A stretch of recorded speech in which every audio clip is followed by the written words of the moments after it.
What's going on, everybody? Welcome back to another day, another episode of the Daily Grind. I'm your host, 30NSG, and on today's show, we're going to be talking about PlayStation wants to leverage classic IPs.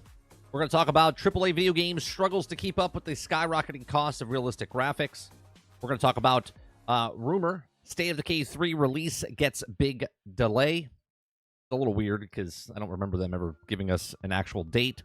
And then we're going to talk about no wonder Valve won't go back to making games. They're making more money per employee than Apple. And then we're also going to go over everything that happened as far as games that came out. Reminisce 2024 is the last day, so happy New Year's Eve to everyone out there. If you're watching us live right now over on YouTube at 30NSG, or you're over on our Twitter page at 30NSG as well, or 30 and Still Gaming, welcome. We do this Monday through Thursday from 10 o'clock in the morning till noon Eastern. If you like what we do here, hit that like button, hit that subscribe button. If you're over on a Twitter account, come on over to YouTube. We do interactive conversation with people in the chat. And we're going to start doing dual streams off of Twitter, and for 2025, we're going to do dual streams on Twitter and also YouTube. What's going on, Ghost Fixer? What's going on, Eclipse? What's going on, B? New year, same broke and buggy games. True. It's true. That's what B says. I concur. I concur. We have good games. It's just a lot of games come out broke, buggy, and unfinished. Right? Even games that we love. Right? We had the guy from PC Gamer talk about how he loves Stalker 2 in his review, but then he also had an article saying that, well, it came out broken, buggy, and it could have used more time in the pipeline. So, I mean, This is the industry that we live in today, right? And when it comes out broken, buggy, and they're like, I can't believe it didn't sell well. And you're like, also, because it's the last day of the year, I figured try a goal out today. And the goal today is 5 super chats. And if we get to the 5 super chats within the, I think it's the 3 hours. Yeah, 3 hours. Okay. The people that do the gifted or do the super chats, we will make a AI song at the end of the show based on your input. So the people that do the super chats, if you guys want to do it, you'll give me the input. We'll make a song, an AI song that we'll listen to on stream. Ghost Fixer says, I've been replaying 2077 again on the Corporo run, trying to get the achievement when you fully level up all 3 life paths. I want to play, because Sarge was telling me about Cyberpunk 2077 a couple weeks ago. You guys always talk about how Cyberpunk is just a phenomenal game. The reason that we didn't play it is not that I hate the game. It's that just when CD Projekt Red made Cyberpunk 2077, it came out, as B said, broke, buggy, and unfinished type of thing. And I played other games. I just never. I put it on the back burner. I own it. I don't own Phantom Liberty, but I just don't have time to go back and play it. It's so, like, right now we're playing Indiana Jones and the Great Circle, right? I only play games when you guys see me really play games. I play maybe a couple hours off stream. I'll play with my son over the weekend and stuff. But for the most part, if it's a game I play and I play it on stream, I play it only on stream. So when we do the night streams on, Monday night, Tuesday night, Wednesday night, that's the only time I'm playing the games. I don't have time. Go on, I'll turn. Ghost Fixer says Phantom Liberty is one of my all-time favorite expansions. I hear Phantom Liberty is like, the only way I can compare it is like in Red Dead Redemption, when I played the first one, okay? The Undead Nightmare, the Undead Nightmares, right? Is it what the expansion was called? That was my favorite expansion to, like, any game. I loved it. Come on, Crowder.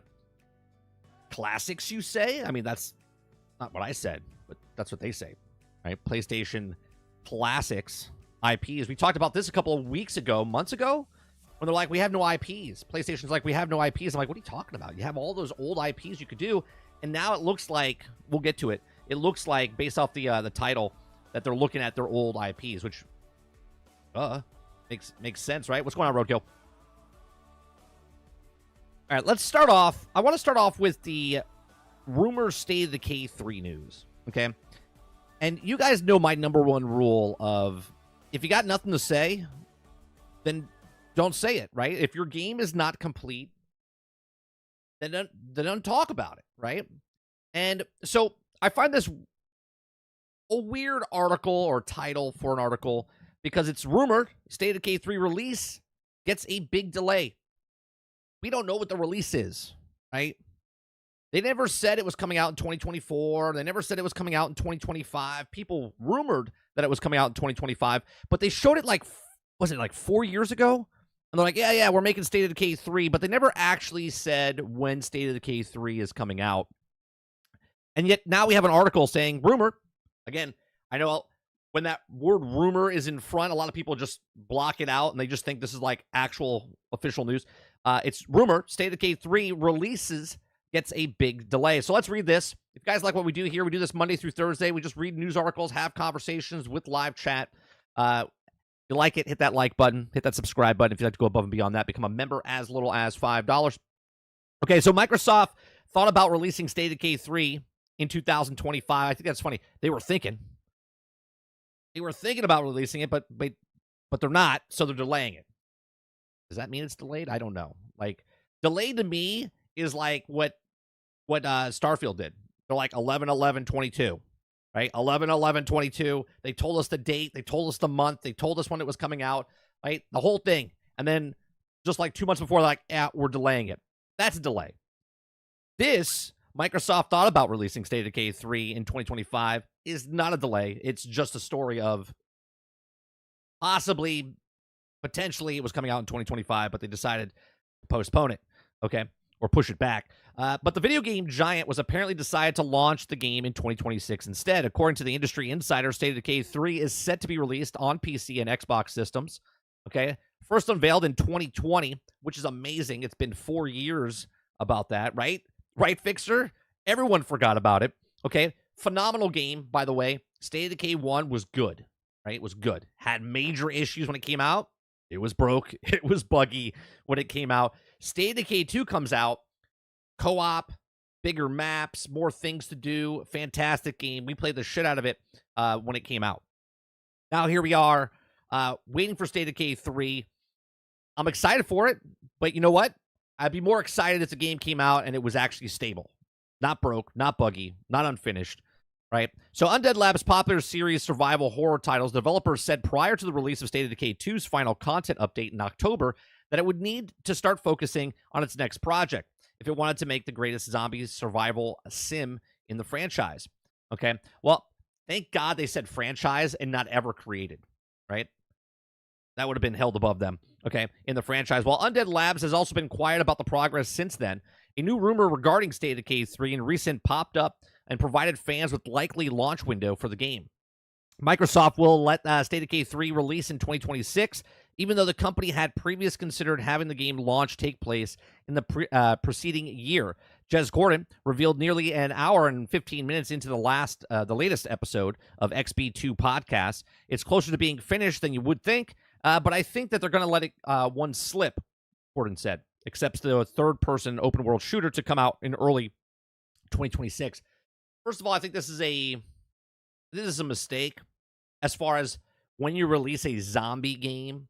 Okay, I don't know if you remember. I'm pretty sure, and someone can check me on this, but Left 4 Dead, when it first originally came out, the first one, where like they sort of shadow dropped it. It was like no one paid attention to it, and Left 4 Dead came out, and I believe it was around the October month, if I'm not mistaken. Okay, with games like this, and again, this is just my opinion.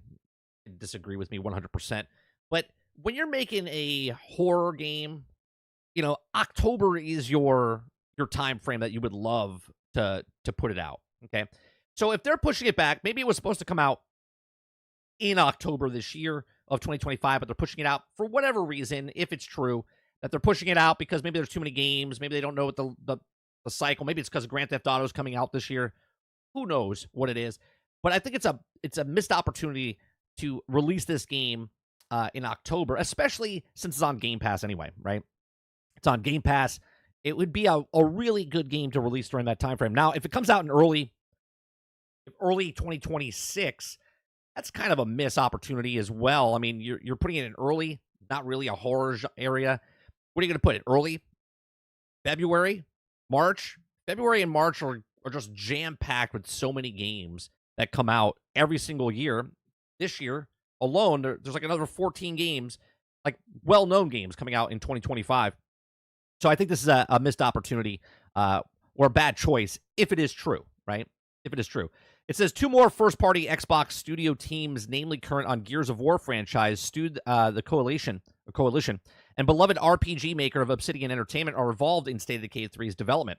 Undead Labs tapped the Coalition experience with Unreal Engine 5 to harness the creation tool power, while Obsidian Entertainment collaborated with State of Decay 3's shared world features, according to the former Xbox corporate communications director Larry Major Nelson.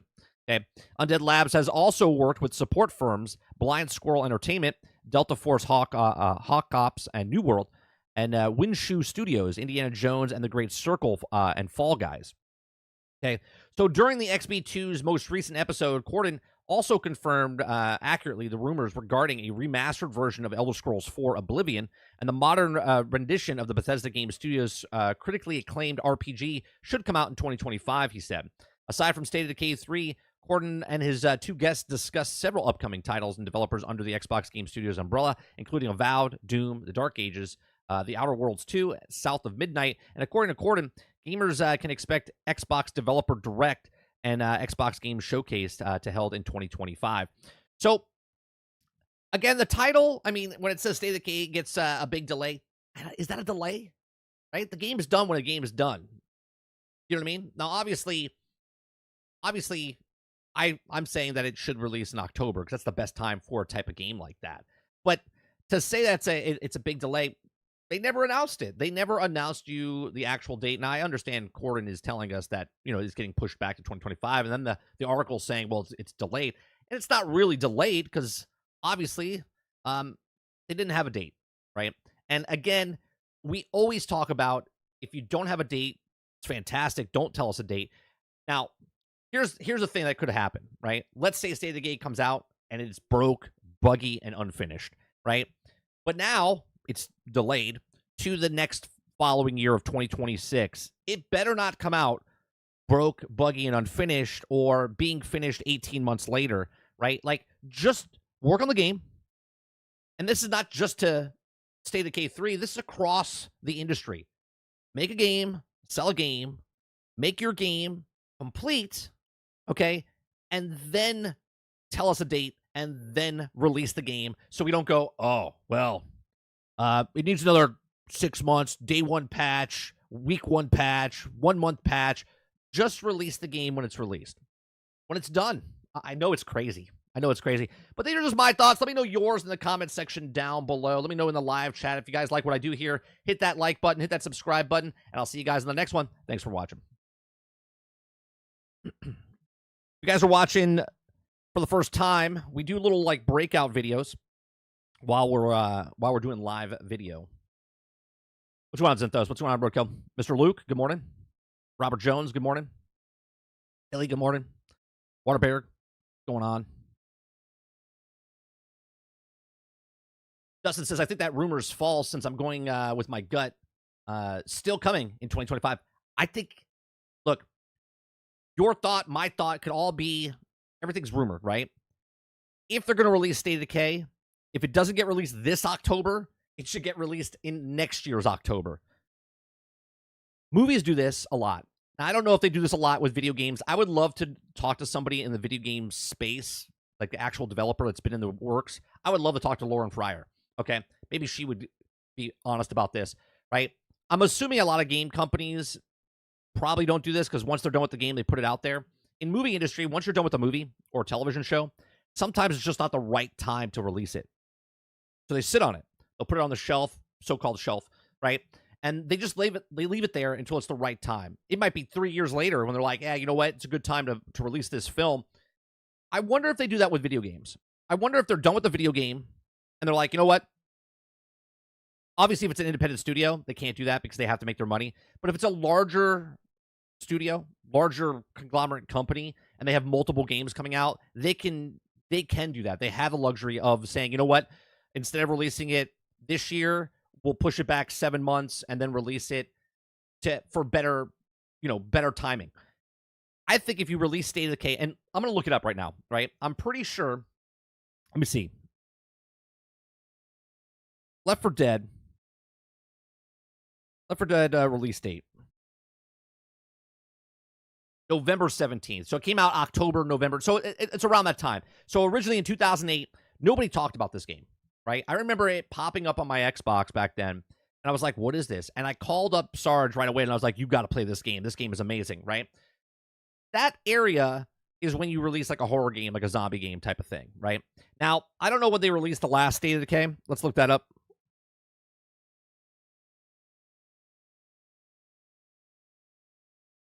State of Decay release, June 5th, 2020, of 2013.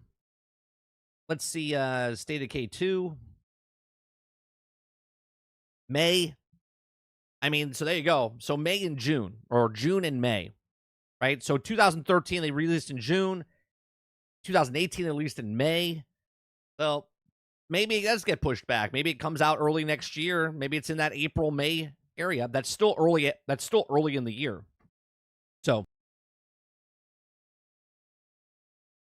my son comes in and he gives me a note for you guys. It says, Happy New Year. Happy New Year Eve. There you go.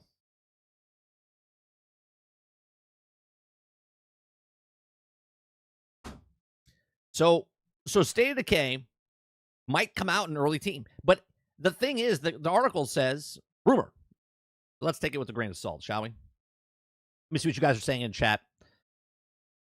Altard says, just like Concord, it was not the right time to be released, and it killed the game. Concord's a weird one, right? We could say it was because of the character models. We could say it was because of the $40 price tag. We could say it because it was the gameplay wasn't exciting or different in any way, shape, or form. It could be just because of the timing, right? They shoved it out before, even though there was no complaints that Concord was a bad game as far as like actual game-wise. You know what I mean? It was stable. Wasn't broke, buggy, and unfinished. So, very interesting to see what happened with Concord. No one would have thought that Concord would come out and be the worst game ever launched. Like, for like that status type of game. You know what I mean? Roadkill says, what you're saying, Mike, makes no sense yet. It's delayed games get delayed. I mean, your frame of thought would never be a delay in anything in the world. What do you mean? A delay game, Roadkill, I made exactly clear. If the game has a date, an actual date, a release date, like Starfield did, 11/11/22, and then they delay it, like an Assassin's Creed Shadows, where it said it was coming out November 15th of this year of 2024, and then gets delayed. That is a delay. You can't delay a game that's never been announced on when it's coming out. How do you delay something if you don't know the actual release date?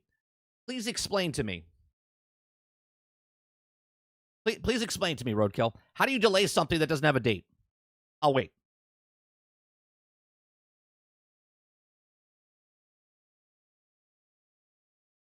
Go on, Dark Taco.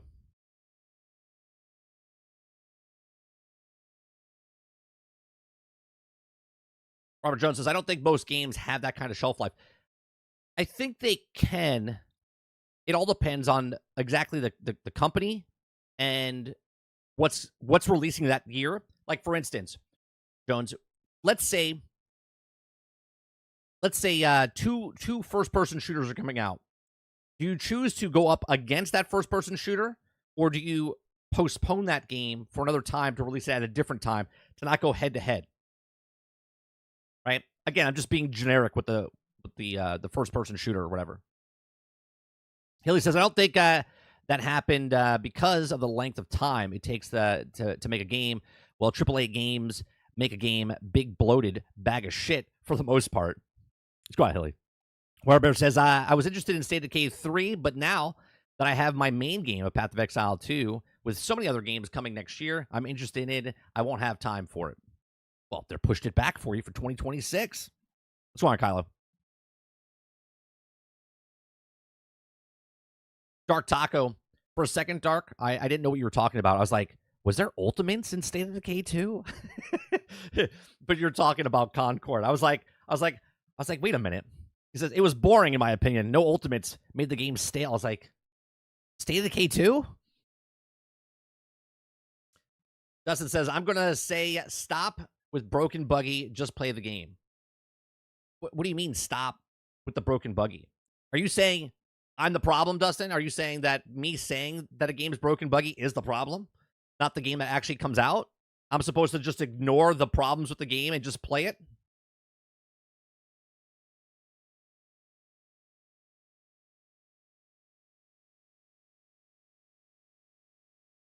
Eclipse says, yeah, seriously, if we weren't on the internet all the time, we wouldn't know the date of anything because they never has one and just had a trailer.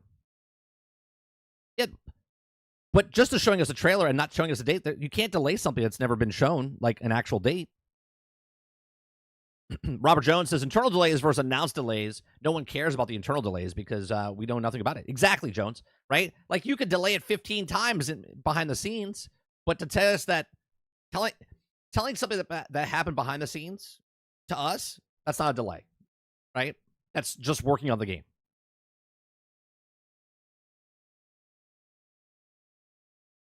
Proud says, you gotta check out the video that Asmongold just reacted to. This guy shows how devs take the cheap way out, and it's the reason games are so messy now. Maybe if we have time, we'll take a look at that. If you can, submit it to me in the Discord.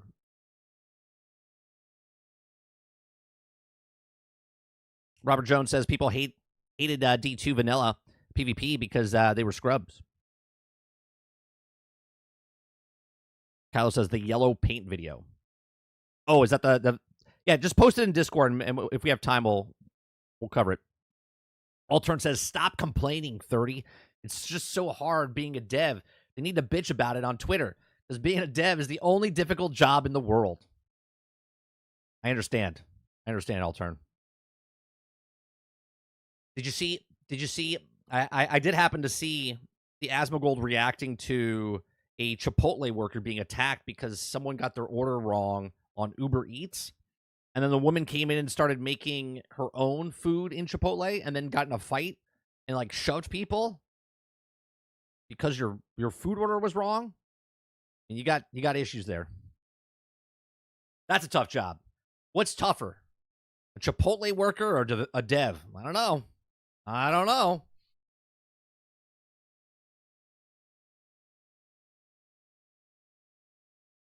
Illy says, for the very rare game, I will take time off work, so actual delays cause problems. I can always change my leave, but still paperwork. Right. The date that comes out that they delay is a delay, right? And that can cause problems for a bunch of different reasons or whatnot. But an internal delay, delaying it, is not a delay, right? Because the customer's the customer. You're like, is the game out? Is the game here? Did I take time off? No? Okay, then it's not a delay. It's not like I delayed and go, oh, man, I took off of all of 2025 for State of Decay 3, and now it's not coming out. Someone needs to pay.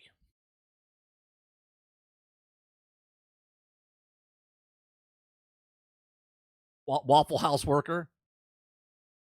Is that a tough job? I'm amazed. I have a Waffle House by me, and I like going there every once in a while. And the cook is out in front of everybody, and they're just multitasking like a 1,000 things at the same time. People are just calling orders, and I'm just amazed by it. Like, that person must just go home and go home and just go to silence, just complete silence. Like, I don't want to hear nothing from anybody. Just complete and utter silence.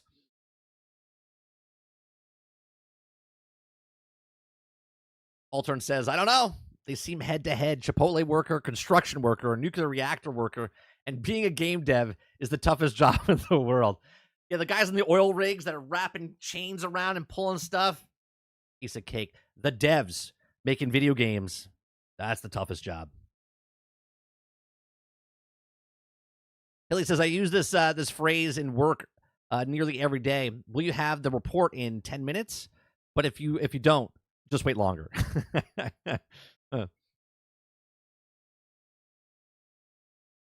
Water Bear says, Waffle House only hires you if you train to become an Avenger.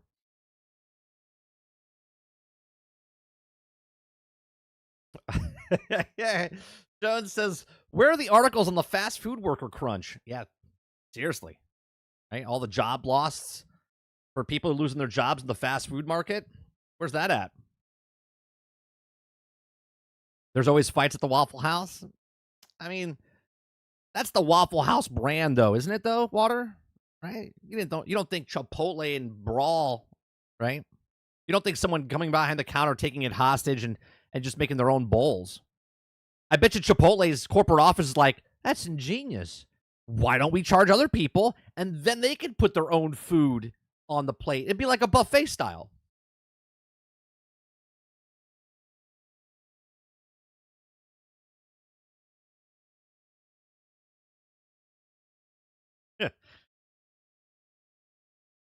Dark Taco says, if there's no fight at Waffle House, ain't gonna be. Wait, ain't gonna going on? I ain't going. Oh, you ain't going on. Gotcha. This is why Waffle House is a tougher work. Alice is right. Any other industry, crunch overtime is normal. But for God forbid a dev has to work an extra couple hours a week, it's breaking news. Breaking news. Well, let's be honest, though. We do cover gaming news. I'm not covering Waffle House fast food news. If you want me to, Kylo, we could do that. Breaking news. Waffle House just fired 10 people. We can do that.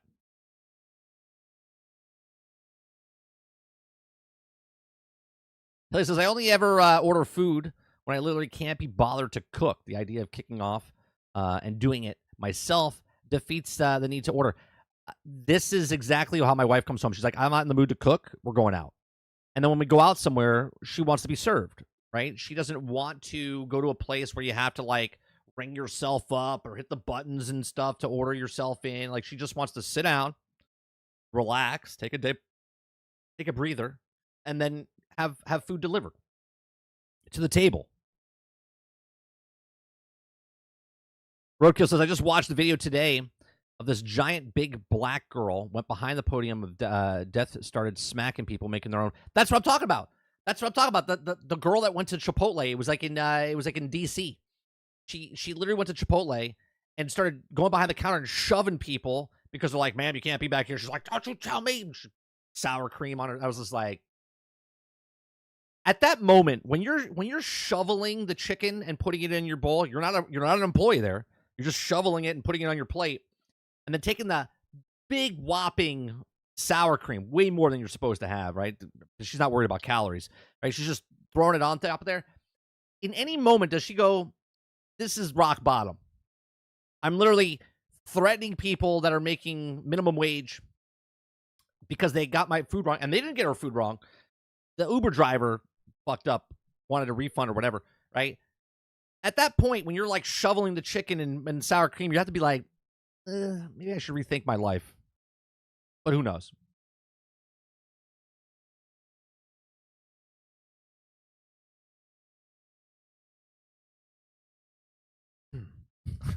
It's so ridiculous, right?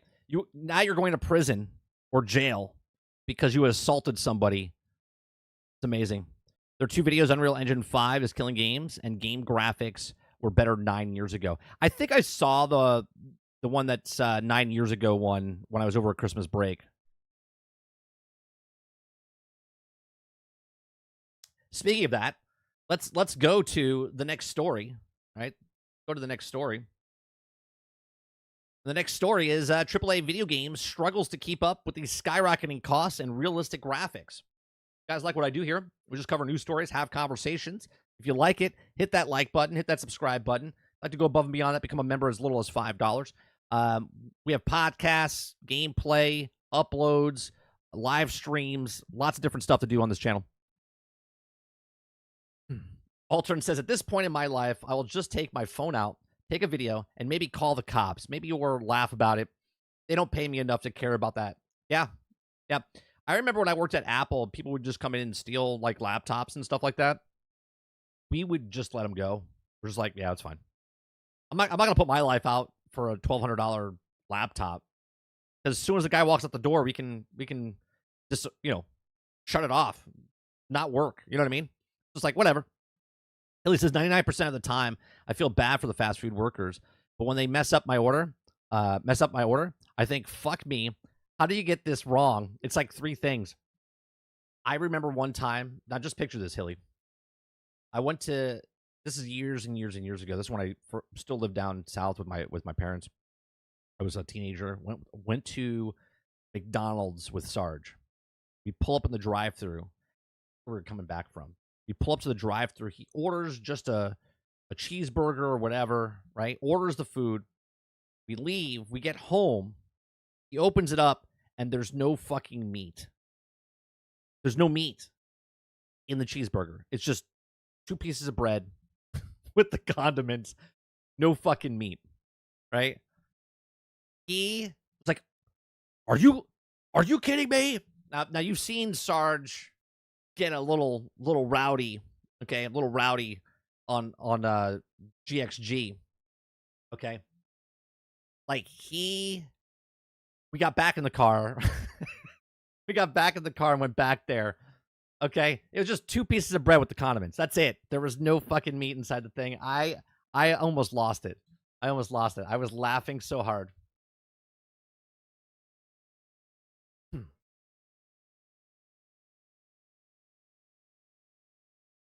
Robert Jones says they mess up your order 100% of the time, 20% of the time. What's going on, Sin? Happy New Year's Eve.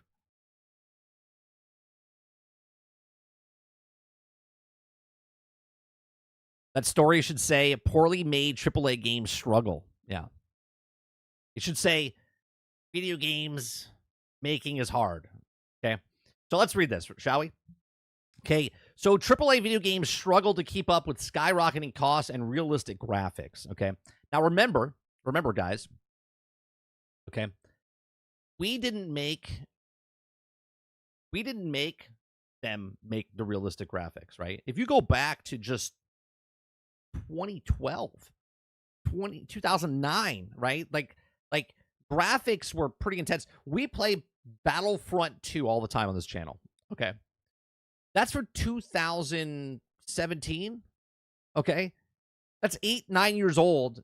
And to this day, it's one of the best graphics you'll get in a video game. Okay. So it says, let's recap. Gaming studios face increasingly difficult decisions as they grapple with the escalating costs and creating cutting-edge visuals and diminishing returns these visuals often provide. The challenge lies in striking balance between the visual spectacle, engaging gameplay, and sustainable development practice. Here's the thing, though. They decided, and again, I would love a developer, someone high up to come on and tell me different, okay? But they decided as an industry, graphics is what sells, okay? Not gameplay. Because the mass market of gamers now look at graphics. Oh, man, it looks amazing. Did you see the graphics? But gamers look at it and go, how does it play? How is the game? Like, you could show me 10 MMOs, okay? And if the MMOs all look pretty similar, it comes down to gameplay, right? I don't care about what the graphics look like. Graphics are great, right? Fantastic. But if I'm playing MMO, I want to know what the gameplay is. I want to know what the meat and potatoes are of the game, not the surface, right? I don't care about looking girls. Okay, I'm going to speak of girls because I'm attracted to girls. Okay, when I look at a girl, okay, I don't look at them, oh, they look hot, right? I look past, obviously you want them to look good, but at the same time, like, how are they? How is the person that you're going to be with for the rest of your life, right? How are they? Are they bitches, right? Are they super sweet? Like, how are they? I don't care about the graphics. Graphics to me are, like, they're important, but they're not important, right? It's like, I could play a game that's 8 megapixels, okay? I played Pong, right? I had fun with that game for hundreds of hours when I was a kid, okay? Back then, I didn't know what graphics were. Now I look at graphics, I'm like, it looks good, but how does it play, right? How does it play? Okay. For decades, giants of the gaming industry like Sony and Microsoft baked in realistic visuals and captive audiences. Other publishers like Naughty Dog and Last of Us Uncharted series, CD Projekt Red, Witcher 3, or Cyberpunk 2077, Rockstar Games, Red Dead Redemption 2, Grand Theft Auto 5, and the Guerrilla Games Horizon Zero Dawn, Forbidden West, have consistently prioritized visual excellence and approach has led to critical acclaim and commercial success. Yes, but they've also went into development each one of these games took like 5 to 7 years to develop. I'm just saying. Okay. Okay. The strategy has transformed once flat pixels worlds were immersed experiences in rival cinematic productions. However, the cost of achieving such realism has skyrocketed, leading to revelation of priorities within the gaming sector.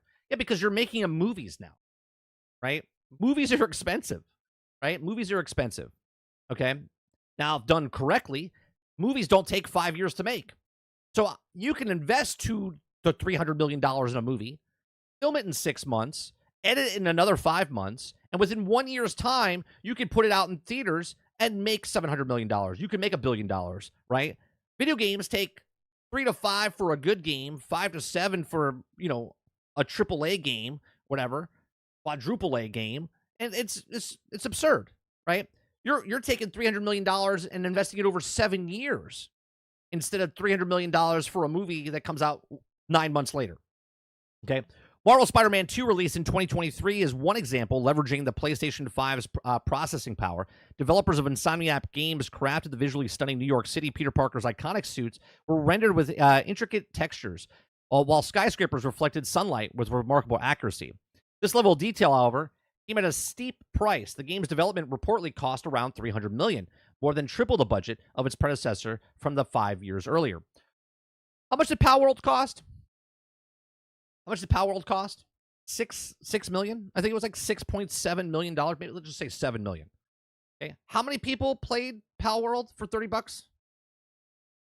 2.1 million concurrent, right? Like, think about that for a second, right?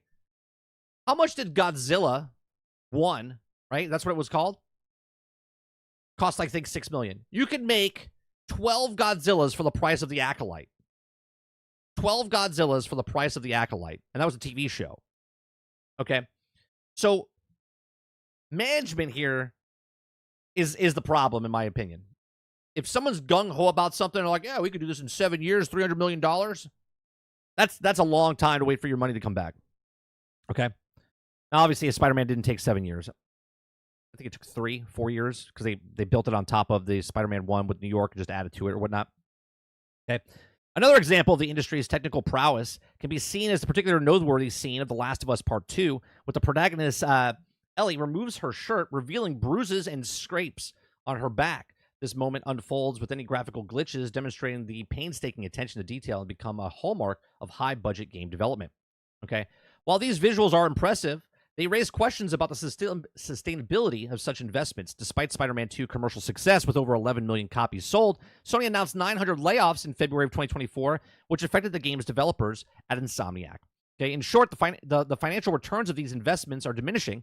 At the same time, audience preferences are shifting as well. Jacob Novak, a former executive at Square Enix, told New York Times that the high fidelity visuals primarily appeal to a specific demographic of gamers in their 40s and 50s. Let me ask you guys, right? A lot of you guys are in your 40s, 30s, mid-30s, 40s, 50s. Do you play a game for graphics, or do you play a game for games, right? I think the graphics are for the younger generation, not for the older generation. Okay? Personally. Okay? Because, again, graphics to me, and I'm speaking just from my perspective, graphics don't sell to me. Now, obviously, would I play Star Wars if it was shittier graphics? Sure. I still play the classic collection. I still play the original. All right? Like, I'm okay playing it because the game is fun. Okay? It says, meanwhile, younger generation are gravitating towards games with simpler graphics, but robust social features, such as Minecraft, Roblox, and Fortnite. I guess that's true. A lot of people play Fortnite and Minecraft, Roblox. But at the same time, there's a lot of older people also playing those games as well. So for many young gamers, playing exclusive for hanging out with other people, Juiced, the marketing analyst professor at New York University, the social aspect has become a driving force in game design and popularity. Well, okay, let me think about this for a second. The simpler graphics, most of those games, I mean, Minecraft is pretty cheap, right? Roblox is pretty cheap. Fortnite is free. So a lot of the people that have the money are paying for games, and they think if they pay for the graphics, then they're getting something, right? That's what I would say that. Would you guys agree or disagree with that? So I think I understand what they're saying with the 40 to 50-year-olds are looking for graphics. Now, I wonder if the people that are in their 40s and 50s were those gamers at a younger age, or are they gamers now in their later years? Okay. So as the development costs soar and player preferences evolve, some studios are exploring alternative approaches. The live service model, which prioritizes regular content updates over graphical fidelity, has gained traction. Games like Genshin Impact have found tremendous success, generating billions of revenue primarily through mobile platform. Yeah, but the graphics there are fantastic. The graphics for Genshin Impact are phenomenal. Okay. However, this model has risks. High-profile failures like WB's Discovery's Suicide Squad Kill the Justice League, Sony's short-lived Concord demonstrate the challenges of entering the competitive live service market. Industry professionals are divided on the path forward. Some, like David Reitman of the Price Waterhouse Coopers, potential artificial intelligence to reduce the cost of associations with high-end graphics. Others, like independent developer Rami, are also skeptical of quick technology fixes or worried about the industry's current trajectory. Okay, so where's it going to go from here? I mean, look at the difference here. Let's take this up. Take a look at this real fast. Welcome back, everybody, to another episode of Direct Comparison. In today's episode, we're going to take an in-depth look at the upcoming remaster for Naughty Dog's The Last of Us Part 2, and see how it compares both visually and from a feature set perspective to the original release of the game for the PlayStation 4. That's the intro. All right, let's look at that. So, let's kick this comparison off with a detailed look at the game's chief protagonist, Ellie. Now, at first glance, right, so this is the original. You're not going to see a drastic overhaul to things like character design like you would have in, say, The Last of Us Part 1 remake. Now, without these comparisons, side by side, when you look at the original, it's fine, man. Like, it's fine. Looks fantastic, right? Compared to the remaster. The lighting does look slightly different here, with the remaster looking less washed out. But this has more to do with the... Sure, it's more detail, but at some point, it is the diminishing return. Dynamic lighting within the level environment, relative to when the image was captured, and not necessarily a difference between the two versions themselves. That being said, there are some very small enhancements to the model that can be seen when zoomed in much closer. The surface of Ellie's skin, for example, does appear slightly sharper, both a benefit of the native 4K output resolution and a small bump to the quality of the texture maps as well. This is most evident when looking at the shoulder strap along her left shoulder, with a bit more detail in the leather and stitching than the somewhat blurry appearance of that strap prior. Think about this for a second. When you're playing a game, you're not pausing and looking and going, oh my God, feel that? I mean, 1% of the 1%ers might pause for a second, spin around and go, this is amazing. You're going to turn it on your television set and go, this looks phenomenal. The stitching in her clothing is similarly more detailed here, though not necessarily we're zooming in across the board, as these larger details like the tear on her thigh do look just about the same. When zoomed in extremely close, there are a few more small details that can be isolated, including less pixelation to various small hair cards along her eyes and brows, a clearer iris in her eyes, and more defined textures for things like her lips and freckles. It's extremely minor when considering the improvements we've discussed in past remasters, but it's an improvement nonetheless. The game's animation sampling rate has been improved as well, which will be most noticeable when playing at higher frame rates in the performance or unlocked fidelity mode, ensuring a more consistent presentation than what we had seen in the past. Though it's the changes made to the environment that are arguably the most notable in regards to the graphical We're just doing a comparison, right? The last article's talking about already boasted about graphics, about hitting a ceiling, right? You look at certain games and the graphics have hit a ceiling,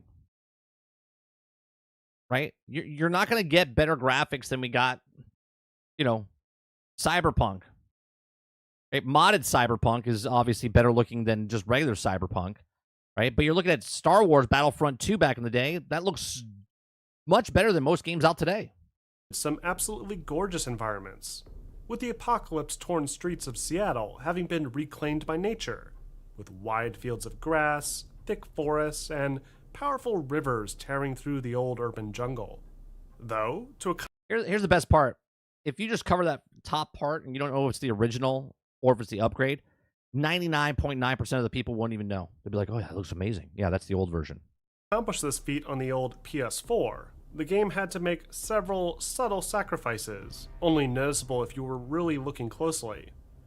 The draw distance in particular was a big one, as pop-in can be quite prevalent when players focus on those distant objects, especially pockets of grass and other vegetation. We'll look at it a little The bit more remaster, here. however, massively improves the game.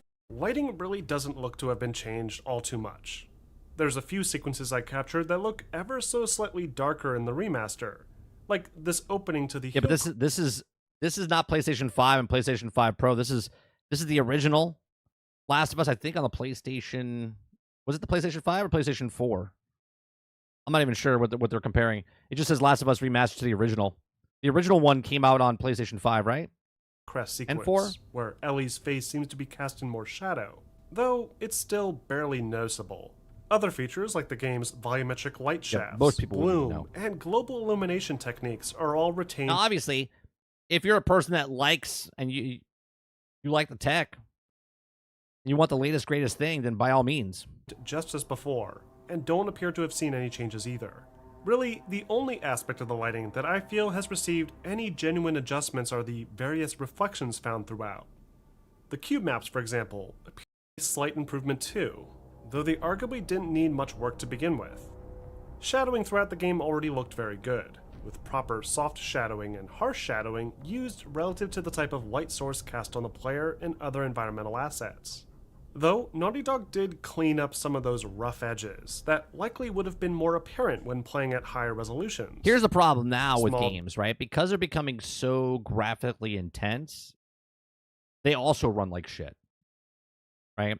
They have to find ways to put fake frames in, or the motion blur or something, because it's just too tasking on the actual processor and stuff. Dithering shadows from things like So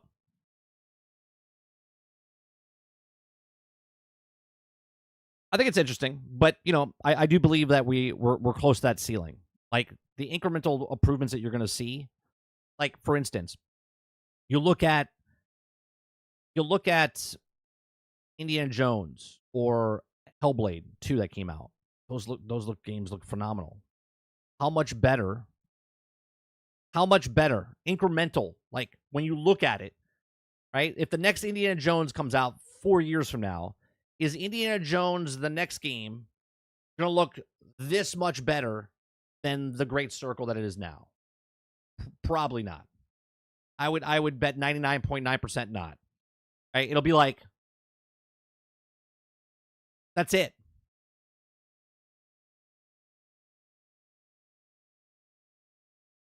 Go on, Mo. Let's see what you guys are saying up here. Roadkill says, to say people don't care about graphics is not true, though. Every time a game comes out, it looks amazing. Everybody's like, oh my God, look at that game. Sure, but you're not comparing it to the other game. You see what I'm saying, Roadkill? Like, for instance, when Destiny, was it Destiny 1? When it came out on the 360 and then went to the 1, right? The amount of different changes from the 360 to the 1 was very minuscule. Like, you got a space station up in the sky and above the moon.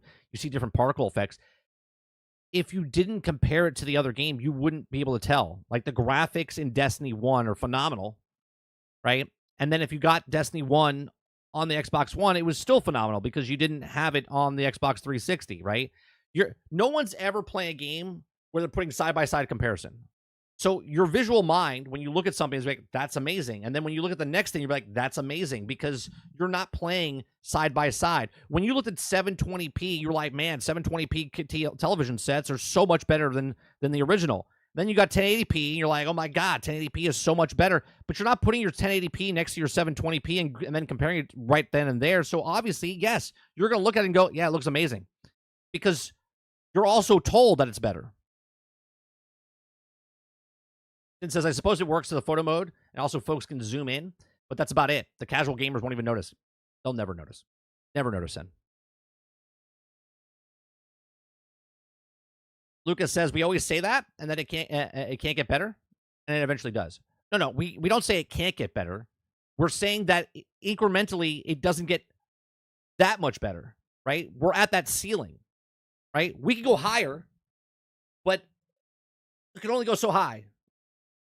There's a ceiling to it,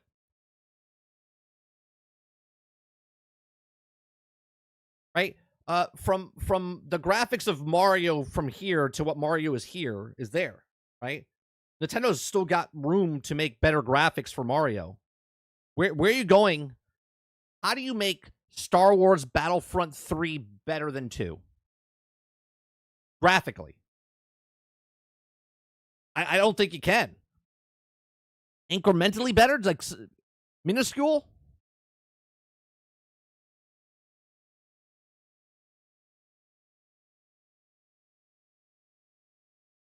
Ray says that developers use 90% of the GPU performance on ray tracing, water puddles. Meanwhile, NFS 2015 is filled with gorgeous water puddles. Yeah.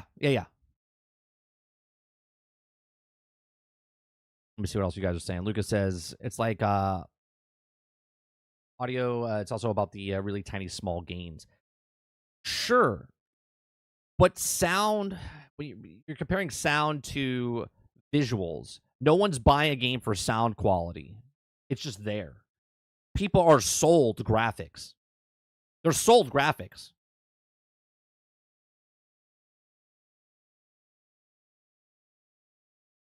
Right? Well, unless you're Call of Duty, then you're selling audio. Kylo says graphics are regressing. Could it be that people who also push the hardware to the limit made the beautiful games left the industry or retired, and the new generation of devs don't have the same skills? Perhaps. That's a good point, Kylo. Yeah, they're like starting over type of thing. I get what you mean. I don't know if it will ever see a big jump in gaming as we did when going from SD to HD. There's no need for the side to side. You saw the difference, right? You won't ever see that. Now, obviously, we like graphics. Like when you look at the games they just showed, like Yote or Grand Theft Auto 6, and you look at those and you go, "Oh man, that looks so good," right? Yeah, we like graphics, but the graphics, if the game comes out and the graphics are phenomenal, but the gameplay is shit, we don't care. You know what I mean? We would rather have a really good game than a super good looking game with shitty gameplay.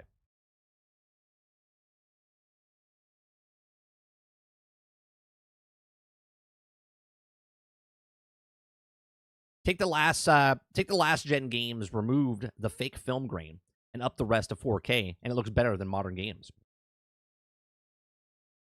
Ron says, I just want loot box games. Literally just open loot boxes for points. You got those, Ron. Don't worry about it. The clip says, I'm just saying, I'd rather be it be where there's better AI or better destruction. Think about being a city where skyscrapers are being able to level. Is because you're playing a supervillain type of game. I mean, look at Battlefield Bad Company 2. Perfect example. The amount of destruction in a Battlefield game today is less than the Battlefield Bad Company game from a decade and 15 years ago. Right? They're not doing better things. They're scaling it back. Waterbear says it depends on the game. For a game like Star Wars or Gears of War or Indie, I want high fidelity sound and graphics. But you want shitty gameplay?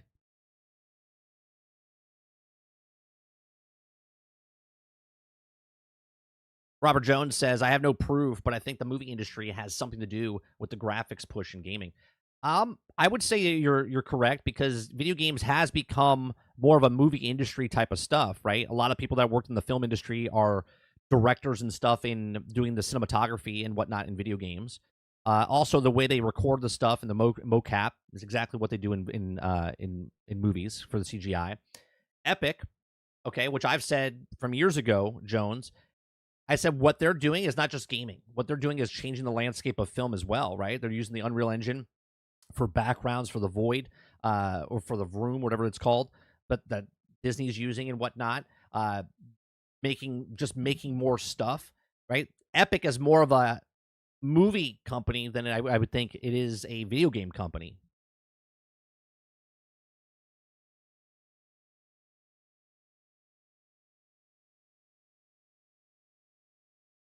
Lucas says, what I mean about that is you're also training yourself to pay attention to these small details about the instead of the audio is more about graphics like Digital Foundry.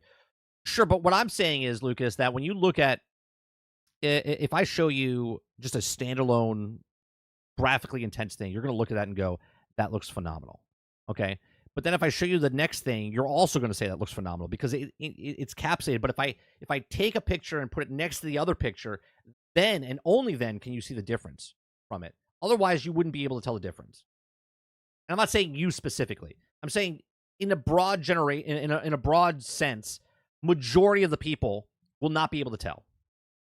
Argus says that they care about the graphics somewhat, like people didn't like the rise of Ronin graphics despite liking everything else about the game. But the most games, we don't need to push the graphical ceiling. I think that companies, not devs, the people that run the companies say graphics sell. They think graphics sell. Look at Madden. They make it better looking every year, but it's shittier gameplay every year. They take stuff away, but they make it graphically better. Okay? It looks so realistic that if you're walking by and you're watching someone play NBA 2K or you're watching someone play Madden or FIFA, you walk by and you're like, is that television? Oh, no, that's a game. Like, that's how crazy it is for the sports games. Right? They don't care about the gameplay. They just care about graphically, how do we get people to come in?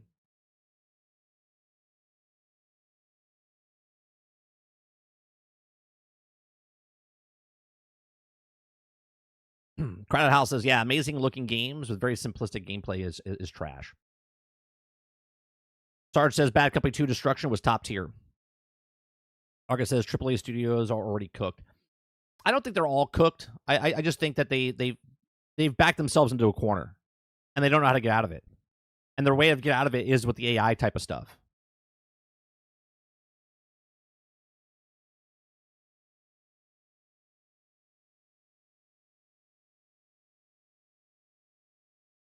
Let me see what you guys are saying.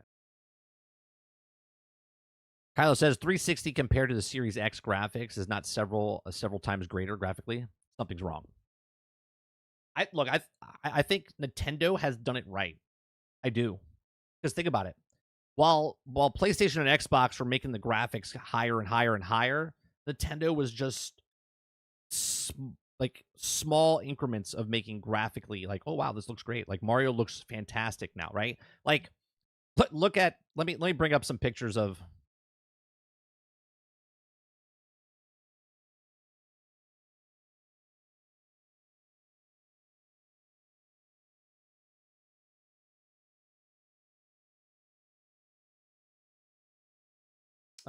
is it the game? No, I'm on the game.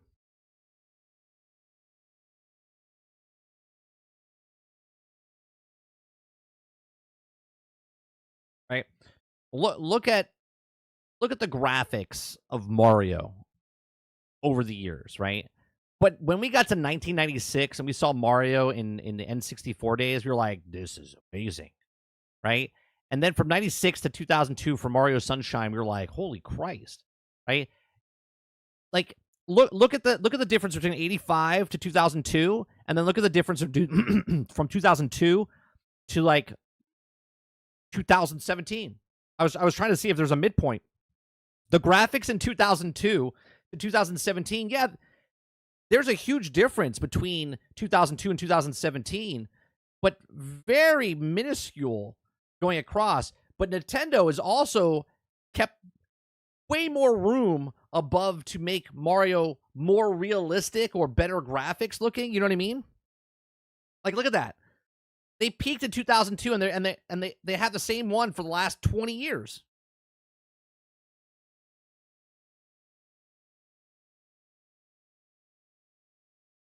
Right? Do you think the graphics sell Mario games, or do you think the gameplay sells? And I would say gameplay sells way more than graphics.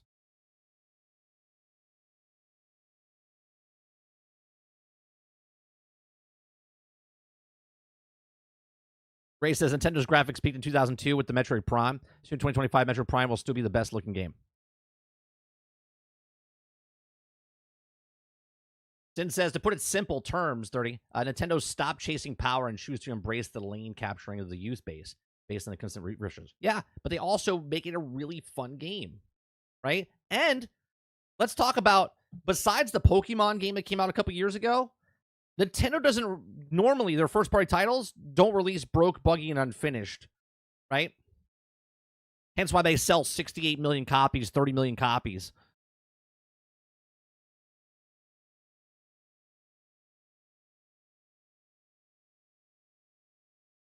Waterbear says graphics do sell, but gameplay sells more.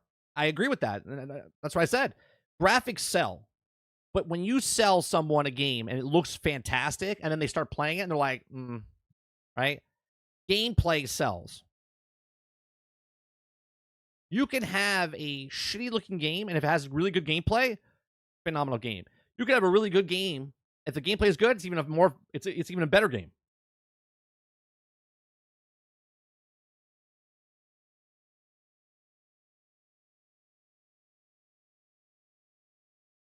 Waterbear says, I don't want a shitty looking Gears of War game. Would you play Gears of War if it looked like Mario? No, but see, this is the problem, right? This is the problem. When you make Gears of War the way it looked at the start, and then you make it better, the incremental graphics are not going to get exponentially better. They've hit a ceiling, right? So the next Gears of War, right? How do they make you like Gears of War? The graphics are the graphics. They're going to be the same because they can't go any higher, so they have to come up with better storytelling. They got to come up with better gameplay. They got to bring something new into the franchise to get you to go, oh, yeah, I want to play this Gears of War. Mostly it's the story, right? For the people that are playing that game. But if the gameplay is fun, because some people won't even play the story. They'll just play the PvP.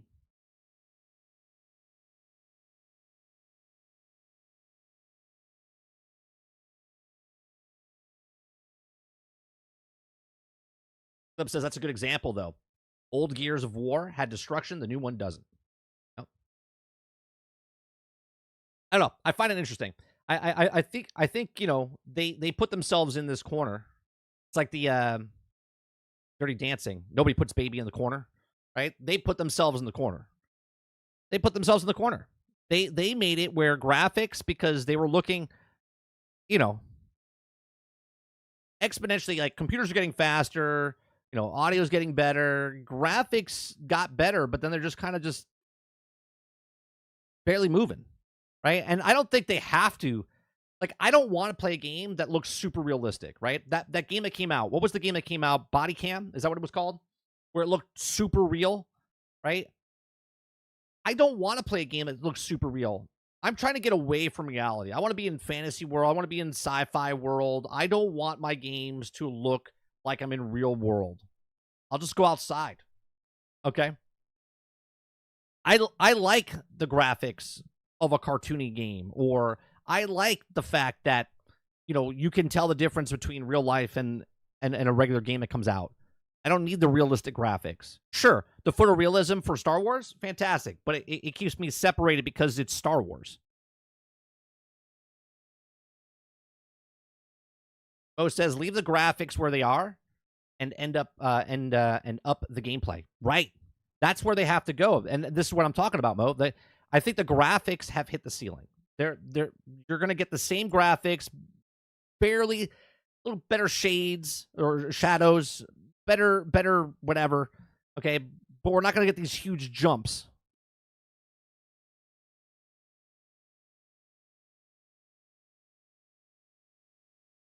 And obviously, someone's going to look at me and say what I'm saying and go, well, no, I disagree. You can disagree. I'm just telling you where I'm coming from. I don't want realistic graphics. I don't want to play certain games, maybe. Maybe the next Battlefield is like super realistic, okay? But then that kind of like blurs the line of like reality and breaking from the reality. I don't need the next Battlefield game to look like I'm actually going out to war. You can get to the point, but Kyle says, yeah, I'll be happy with the 360 graphics at 120 frames per second and good gameplay being norm. People would They would take the 60 to 120 frames over graphics. If your gameplay can run smooth, more people should learn about the graphic, the 60 frames per second, than the actual graphics of what they are.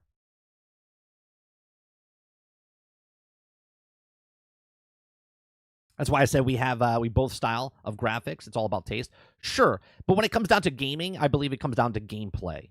You can have the best game in the world, but if the gameplay feels shitty, then it's a bad game.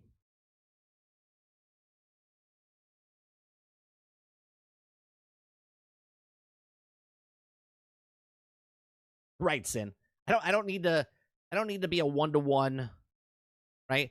I don't need to put a headset on for VR and like I'm in the real world and all of a sudden I put my headset on and I feel like I'm in the same world. And I'm like, now I can't tell if I'm dreaming, right? Now, some people might like that, but if we go down that route, in my opinion, okay, I feel like you desensitize yourself, okay? And I say this by one of my first things. I used to get squeamish before I was in the film industry, right? One of my first jobs out of school, I had to record cadavers for medical purposes, right? So like students from like the hospital would work on cadavers and stuff like that, and they would work in operation. I would record it so other people could, whatnot. And I used to get nauseous and sick when I first did it. But quickly, your body adapts. Your brain tunes it out, right? So I went from that to a show called I Want a Famous Face, which was on like MTV and VH1 or whatever. I saw people's like faces being like ripped off and sawing their bones down because they wanted to look like Brad Pitt. And I saw all this stuff and it didn't even faze me, right? Because I was, desensitized to it. Okay. So now when I see something, I'm just like, yeah, whatever. Okay. That's what's happening with graphics. Graphics, you're getting so used to the graphics being so good that you're being desensitized to it, right? You're just being desensitized to it because you're getting used to it. It's sort of like when you your nose, like if you have a bad smell, you smell it and then it goes away real fast because your body adapts to it. You know what I mean? So if you keep making graphics so intense where they're so good looking and they're so realistic, then your brain's not going to know the difference between reality and what's fake in a VR sense. Hence why I think VR should never go the full. Obviously, there could be games that make it realistic. Augmented reality is different than virtual reality.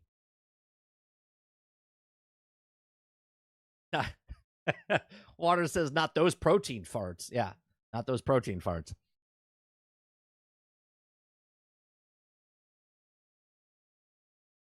Mo says, I'm more prone to enjoy stylized graphics like South of Midnight and Metaphor for Borderlands, and the photorealistic is nice from time to time, but not all the time. 100%, Mo. I agree with that. I agree with that whole comment, right? I like the stylization of Borderlands. I like the stylization of Minecraft. I like that Star Wars photorealistic for that particular thing, but I don't want everything to be that way. I love the way that Marvel's Rivals looks, right? Marvel Rivals, I think, is the chef kiss to a comic book game, right? They look so good. The way they design the characters, that style works for that. I don't want realistic Marvel, right? I don't want them to make the movie into the game type of thing. All right, let me go to the next thing here. Talked about that. Next story I want to talk about. You guys like what we do here? We do this Monday through Thursday from 10 o'clock in the morning to noon Eastern. If you're over on Twitter, you're watching us live, you can't talk over there. If you'd like to come on by to our YouTube channel. And you can chat in the chat. We talk back and forth. Part of the show, 100%. If you like it, hit that like button, hit that subscribe button. If you'd like to go above and beyond that, become a member as little as $5. We do this Monday through Thursday. We do live streams, uploads, gameplay. There is no show tonight because of New Year's Eve. I'm hanging out with the family. We do our tradition and we watch multiple films. I don't even know what we're watching tonight, but we watch multiple films, hang out with the family, and then I haven't watched The Ball Drop in like 15 years. Okay, we just watch movies, and that's what we do on our New Year's. And we'll be back tomorrow morning for the Daily Grind, for our first episode for the Daily Grind in 2025. All right, let's see. Eclipse says, well, I think that's because those games have proved that graphics like that stand out the test of time. The Widowmaker of that game still looks good to this day. Crowd says Elden Ring graphics were perfectly fine for me, and that world was insane. Perfect example. Yeah, Elden Ring looks phenomenal for what those graphics are. Sin says Cuphead is oozing with stylized graphics, and it still look good many years from now. Oh, yeah, but that looks so good, Sin, because that looks like the old school, 40s style, like cartoons and whatnot. I loved it. Well, good decision by them to make it stylized like that. Sometimes I think the stylization like that, I think Minecraft is popular because of the stylization of what it is. You know what I mean? Like Roblox is stylized, and that's why it's also popular. Because it has that look, and the gameplay is fun.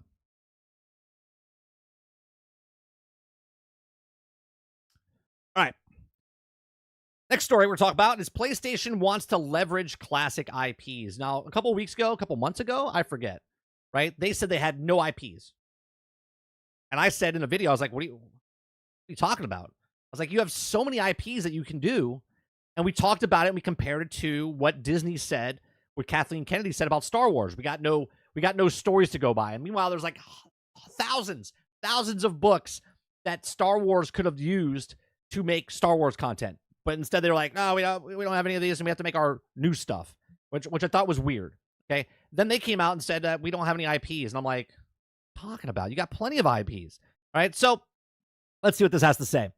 It says, in recent remarks of PlayStation boss Herman Holtz may be an encouraging sign for fans who want to see gaming giant revisit some of the legacy franchises. Now, PlayStation has a huge repertoire of beloved games and IPs under the belt, and it seems that the platform holder is looking for opportunities to leverage them in the future. Right? Now, there's a huge list of games that PlayStation had in the past.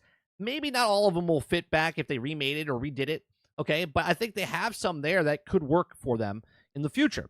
So PlayStation has always followed a mantra of constantly investing in new IPs throughout the 30-year history. Very few PlayStation franchises have stayed the course since the brand early days, with Gran Turismo, Ratchet & Clank, God of War being the most notable examples. What about The Last of Us? What about the Uncharted? What are we talking about here? We got plenty of games. The particular churn has left many renowned PlayStation IPs dormant for years, such as Twisted Metal, Killzone, Infamous, SOCOM, Resistance, okay, and more. While these franchises were successful to get their right received multiple entries, many PlayStation fans want to see them come back in a modern era. Here's the thing. If they come out with a SOCOM game, I don't know if you can have a SOCOM game make it in today's day with all these other PvP, free-to-play type of games, right? I would love a SOCOM. I love SOCOM. SOCOM was my jam, okay? But I don't know if that would last. I don't know if that would make it, chat. Let me know what you guys think in the comment section down below. Let me know in the live chat. Do you think SOCOM, if they came out with SOCOM again, as a 46-year-old guy, I would love to see SOCOM. But I think I'm a minority. I don't think SOCOM would come out and be successful as SOCOM in this landscape. But let me know what you guys think, okay? Interestingly, a recent Famitsu interview, butchered that name, high five. All right. PlayStation CEO Herman Holtz reveals that the platform holder is also demanded for receiving classic IPs when asked if the appreciated surrounding of Astrobot PlayStation-themed cameos and whether or not they implore the platform holder to utilize its dormant IPs. Holtz also remarked the PlayStation executive IP portfolio is an important asset for the company. He added that the part of the PlayStation efforts to bolster its portfolio, and the platform holder will constantly explore opportunities to leverage its legacy IPs alongside the creation of brand new franchises. Okay. Well, it's funny to me that they have even brand new franchises that they haven't done anything with, which I think is weird. Firms the exploration of opportunities to leverage the classic IPs. Coming from the CEO, PlayStation Studio Business Group, the update is quite significant, and there's several classic PlayStation franchises that could also benefit from the from a revival, especially in the age of nostalgic and brand recognition. For instance, Helldivers 2 recent Killzone crossover content sparked a lot of interest amongst fans, particularly those who also have been longing for an official acknowledgement of Guerrilla's gritty first-person shooter series since it went dormant over a decade ago. Sony might also employ similar strategies in other legacy PlayStation IPs and monitor surrounding discourse to gauge whether or not financially viable to revive them for a larger scale.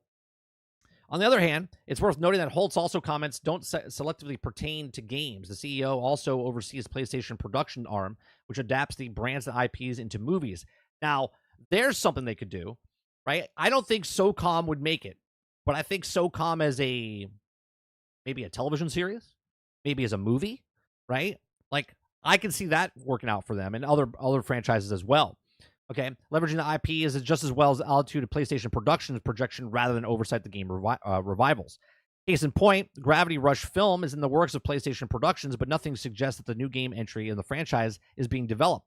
Only time to tell if PlayStation plans to do the legacy IPs, but can only hope that receive a fresh lease in life of game spaces. Right? So, look, this would be idiotic, just like Disney. Okay? Just like Disney. If they didn't do anything with their old IPs. Now, I'm not asking for reboots and remasters. Take your IPs that you have and make brand new games with them. But again, let me see some of the let me see a PlayStation IPs. What games they have for PlayStation IPs.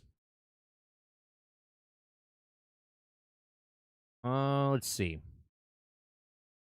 I would love to see, right? They got SOCOM, Siphon Filter. Like, Siphon Filter was my jam as well. I love Siphon Filter back in the day, right? Little Big Planet. You can make that into a cartoon series if you wanted to, if film or TV or whatever, animated show. You could definitely make another Little Big Planet, update it or whatnot, right? You got Warhawk. What else you got here? Ratchet and Clank, for sure. Resistance, I can see them doing. EverQuest.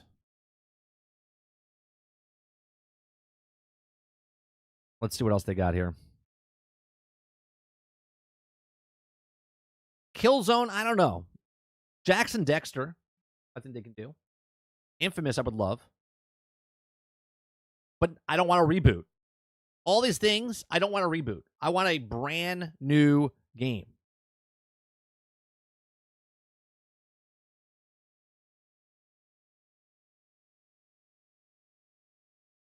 I mean, they have one with Ghost of Tsushima, right? They're doing Yote now. That's a series now. What else they got?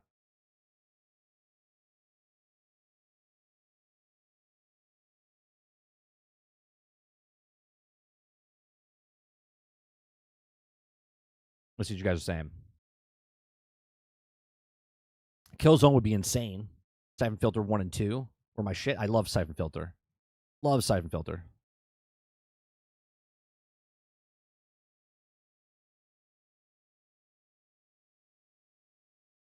Yeah, I don't know, man. Everyone, I mean, I know you guys talk about SOCOM a lot. The nostalgia of me wants SOCOM. I just don't know if SOCOM would make it. I don't. I just don't think they make it. And if they bring it out as it was for the PvP aspect of it, I just don't think it makes it.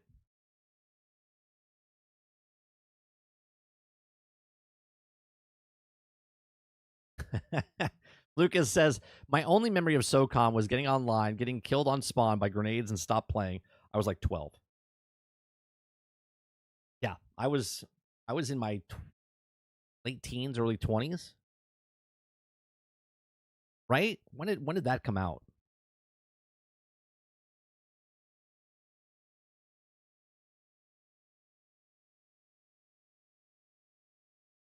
Yeah, 2002. I was like 21. Yeah, I was probably talking shit to you, Lucas. You little shit. Cover your spot.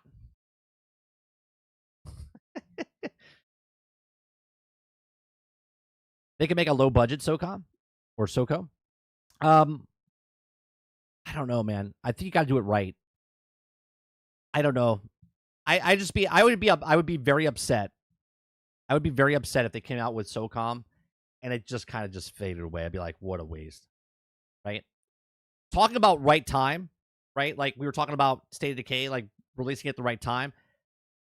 Right now, I don't think you bringing an old IP of SOCOM back in the landscape that is today with live service games and hero shooters and free to play games. It's just I don't think it's the right time for SOCOM. Maybe you hold SOCOM back for a couple more years and then see what the landscape does. Robert Jones says, make it a double A.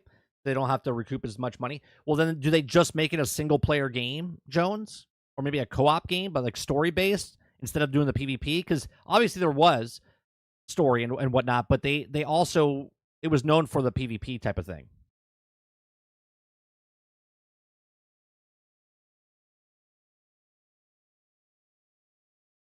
No, yeah, SOCOM is very niche.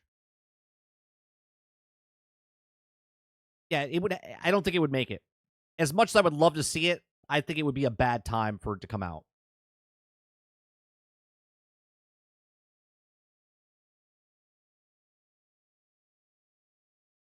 All right.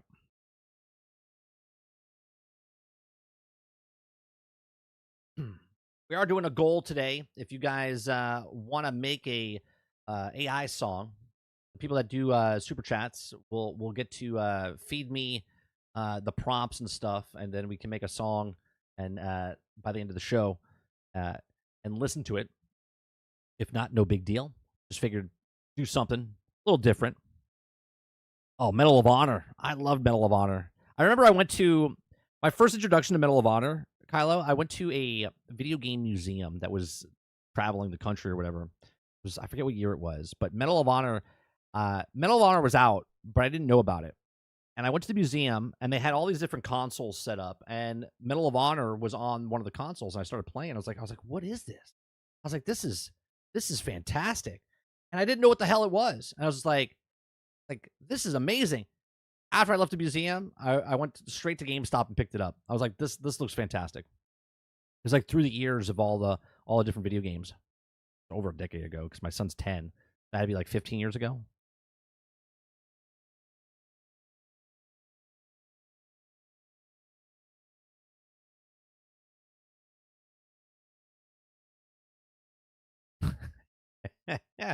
Like Cliff says, especially on PlayStation, no one likes to talk on it unless they want to talk shit or cuss at you. Yeah.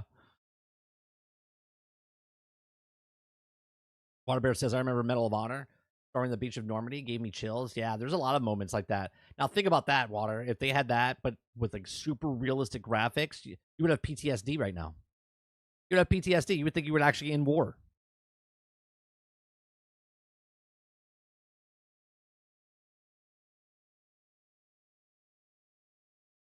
I have a story here. It's long. I didn't think it was this long. I don't read the stories ahead of time. I just look at the titles. We have a story here about no wonder Valve won't go back to making games. They're making more money per employee than Apple. This is from CBR. I'm trying to think. Yeah, we could do it. It's just obviously it's big, but pretty lengthy. I make it big like this to get the advertisements off the screen, not because I'm blind. I have perfect vision. I actually hate it that this big because I feel like I'm reading forever. You know what I mean? Robert Jones says I talked to some vets. They can't play Insurgents. Yeah, this is what I'm saying. A lot of games you can't make super realistic, especially like war games. It does give PTSD to some people.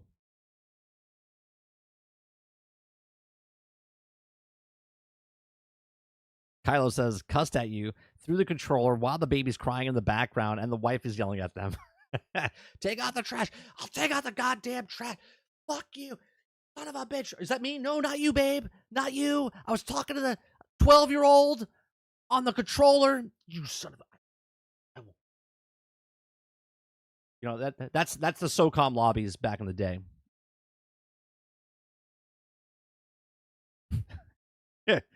That's just a normal conversation in SOCOM lobby. People are like, now they're like, Call of Duty is so toxic. Like, you don't know toxic. Go back in the SOCOM lobby. Call of Duty. Call of Duty is the branch off from SOCOM.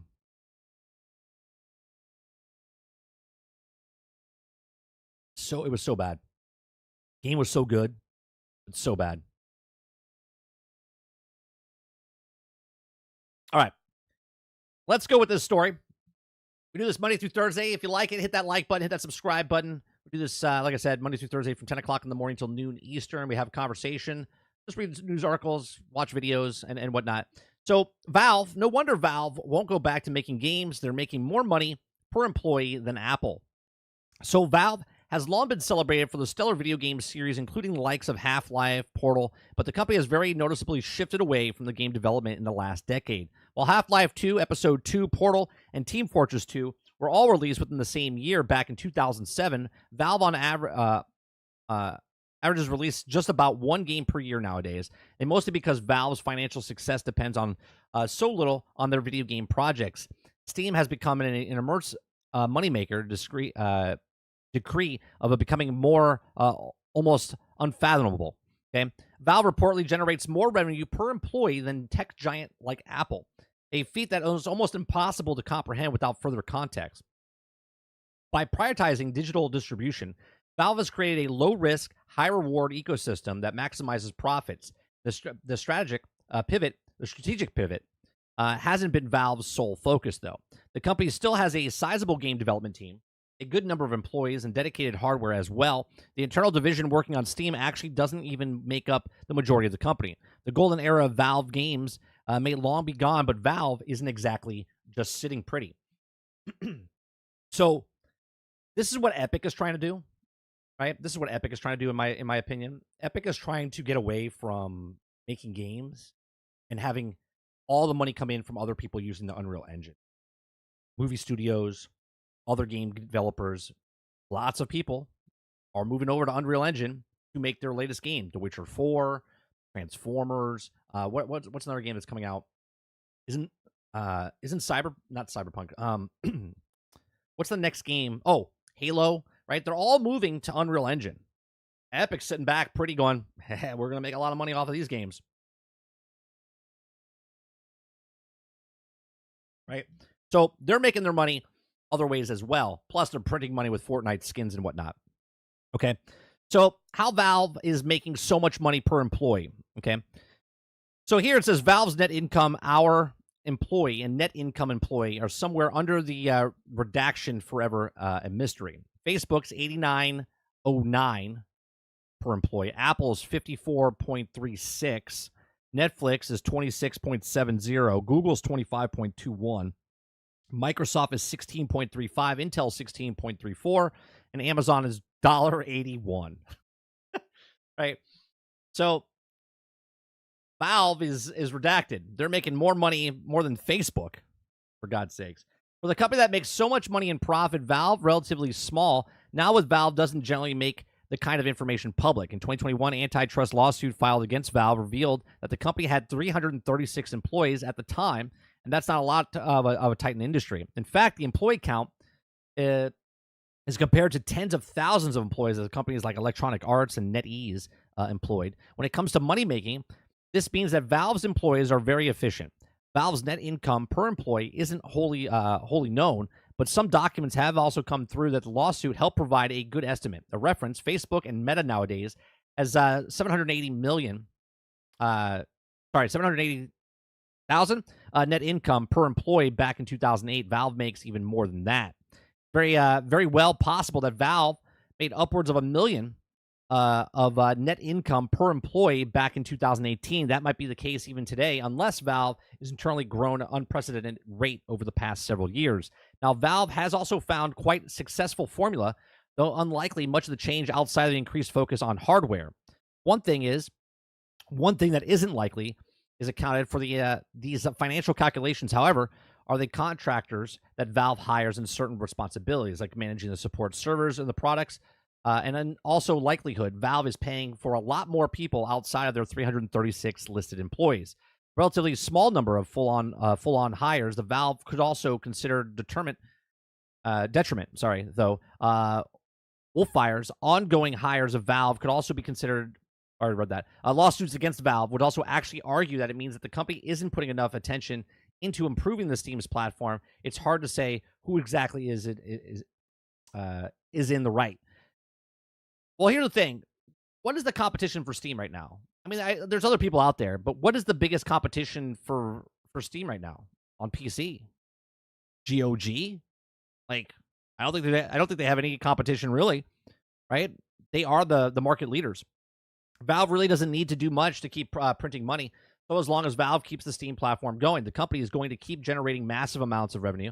It doesn't really seem like Valve is all that content maintaining the status quo, though the launch of the Steam Deck in 2022 shows that Valve is still committed to providing more for gamers.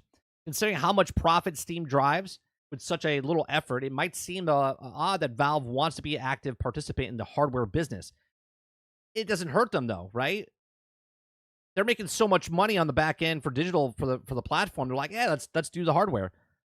Speaking of Valve, has been fairly a pro-consumer business. The Steam Deck exists because there's an active market amongst more dedicated gamers. The return on investment isn't especially great for Valve, but that's not something they particularly mind. Right. It just gets their name out there more and whatnot. As for video game projects, Valve and Deadlock are in the pipeline at the very least, and the company didn't release any new games in 2024, which is understandably a disappointment. However, in 2025, still present many opportunities, but the reality of the situation is that Valve really isn't all that committed to game development anymore. Multiple releases per year just isn't a viable model anymore. If there's better than the new games come out, there's less pressure surrounding them anyway. That's always leads to more healthy environment internally. How Valve is doing it inside has never been really all that clear, though. Okay, Valve's business practices showcase a unique blend of efficient innovation that also sets the company apart from gaming industry. By maintaining a relatively small team and outsourcing specific tasks, Valve has been able to maximize profitable without compromising on quality. Here's the thing, though. A lot of people give shit to Microsoft because they outsource a lot of their stuff, right? They have 18-month contractual stuff.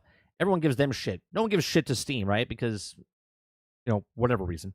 Okay. The company has also been able to stay fairly true to itself. Steam's dominance has also simply allowed companies generated massive revenue with minimal risk, creating more sustainable model. While Valve is still invested in projects like the Steam Deck expanded influence, these projects have less to do with making easy profits and more to do with adding diversity in the gaming landscape. Innovation is still something that Valve pursues, even if the fans might prefer it over a form of sequels in their favorite series. Those might eventually come, but Valve certainly isn't desperate to make them. I know a lot of people are upset that they don't make Half-Life 3 or they don't make Left 4 Dead 3 and they always stop at 2, right? And here's my thought process on that. We talked about it in the film industry and whatnot with you guys. Sometimes, like, for instance, if we go back to like Star Wars back in the day, you have no expectations for the first thing. If it's Left 4 Dead, Star Wars, whatever it is, right? You have no expectations. So when a game comes out like Left 4 Dead or Half-Life, you're blown away because you're just like, I can't even fathom, like, this is such a good game, such a good movie. Then they make a sequel. Now you have a baseline of what your expectations are. Now, your expectations are your expectations, not their expectations of what they think, right? It's your expectations. So now, if Half-Life 2 comes out, you're going to compare the shit out of that to Half-Life 1. You're like, Half-Life 1 was so good. Half-Life 2 has got to be this much better, right? So when you build up to that point, there's so much pressure to make the third one the best, right? And when you look at certain series, when you look at like a Star Wars, when you look at New Hope, Empire Strikes Back, and Return of the Jedi, with those three films, okay, in this analogy here, one of those films is your favorite, right? And the answer is not Return of the Jedi, okay? Because that's the third one, okay? Because your expectations were so high after the first movie, which you had no expectations for. Then you had the second one, which met your expectations or maybe didn't, but now that's your favorite one. Or Return of the Jedi, which now has so much pressure to be the best that it's the worst because you have that incremental increase and you're just like, yeah, it's just not going to hit that. That's what happens with these type of games, right? Look at Mass Effect. Mass Effect 1, people like. But Mass Effect 2 is beloved because it made Mass Effect 1 that much better, right? So you had no expectations for Mass Effect 1. Mass Effect 2 came out, you're blown away. And then Mass Effect 3 comes out, still good, but not the best in the series, okay? That's the same thing. And I think it's smart of Valve, in my opinion, to not do a Half-Life 3, to not do a Left 4 Dead 3, to not do a Team Fortress 3 type of stuff, because the expectations of these would be so high that it would bring diminishing returns, and the likelihood of it smashing it out of the park would be, much less than the ones that they did before. So I think it's smart. I think if they come out with a new IP, if it blows up because there's no expectations, like Deadlock, people love Deadlock. If Deadlock is very successful when it comes out later next year or whatever, then down the road they make a Deadlock 2 type of thing. You know what I mean? So these are just my thoughts. Let me know yours in the comments section down below. If you like what we do here, hit that like button, hit that subscribe button, and check out some of our other videos. Thanks for watching.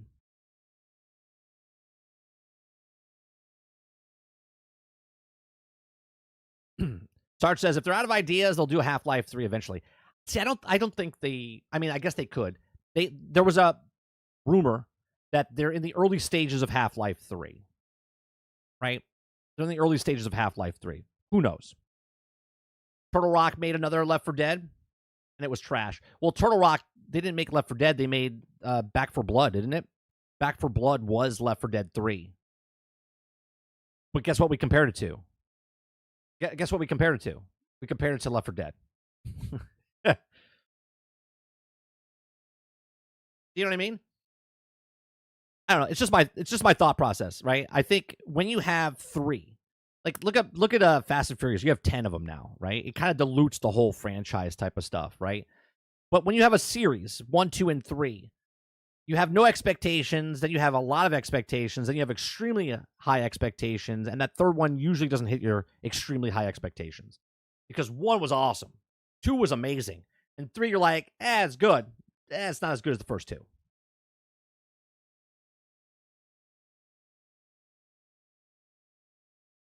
Eclipse says, they have RTX thing coming out for Half-Life 2. It looks good, so that's my Half-Life 3. I think a lot of people, look at the difference with Half-Life.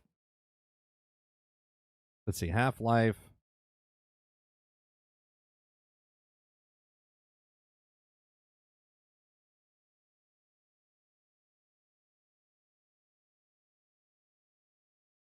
Do they do a side-by-side?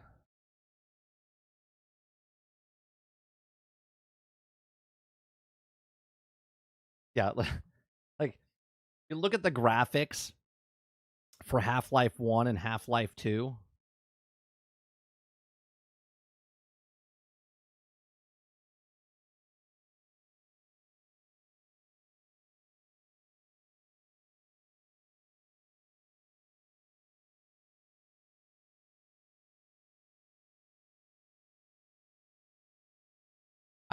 I think people want a Half-Life 3. They want to see those graphics what they would be today. Do you know what I mean? Just for graphics alone, they would love to see the graphics.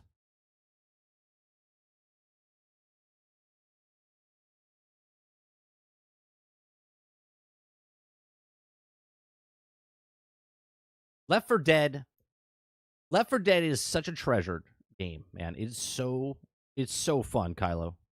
Right? So fun. I remember, I said it earlier, I remember just turning on my Xbox that it was, now that we know it's November 17th, I remember just turning it on and going, what is this? And I forget what it was. It was like $30. I think it was $30 when it came out. I downloaded it for $30 and I started playing it. And within the first match, right? And coming from, I was in the film industry, and the way the game plays out is like a movie, right? I called Sarge up. I was like, you have to download this game. I was like, this game is amazing. He's like, what is it? I'm like, it's a zombie shooter. And he was like, I don't know about a zombie. Right? I was like, no, you got to play it. It was fantastic, man. Such a good time. And then because of that, everyone started coming out with zombie game here, zombie game that, zombie game. It was just like oversaturated. But Left 4 Dead did it so well. And Left 4 Dead 2 was good. But Left 4 Dead 1 just has this place in my brain and my heart, man. It's such a good time.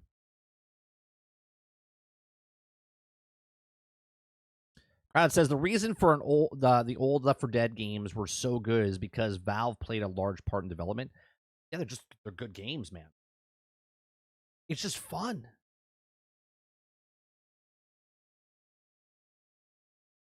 The gameplay is just moment by moment is so good. You're going from point A to point B, and then there's hordes that happen, and you have to strategize. Like you're searching for stuff, and then all of a sudden you're like, oh shit, horde, and you gather up as a team, and then you start fighting. And the NPCs were actually pretty smart as well. Just the overall gameplay, moment to moment, was so good in Left 4 Dead.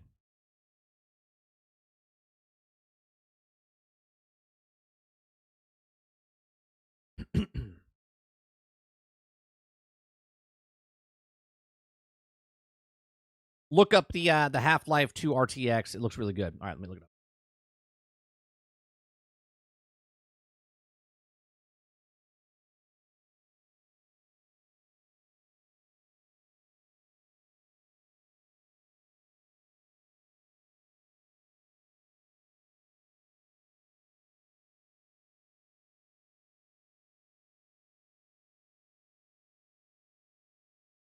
Is this it?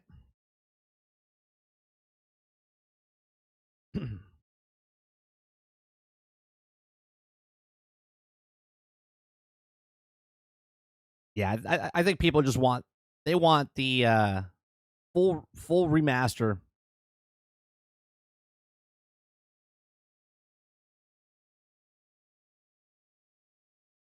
Yeah, they just want the graphics updated.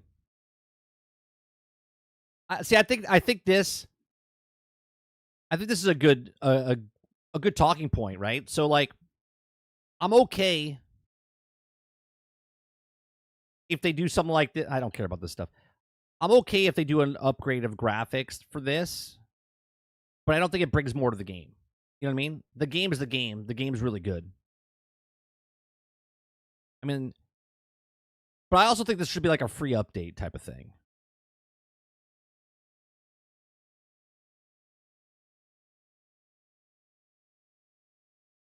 God, I miss playing this game. Me and my roommates back in the day would play this.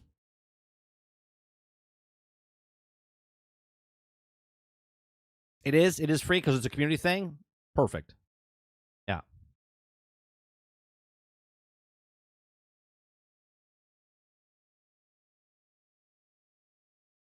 Dolphin says I played Left 4 Dead on shrooms in high school. It was wild.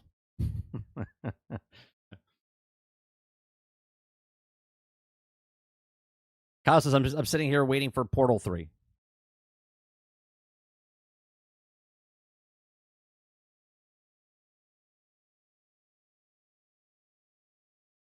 It is.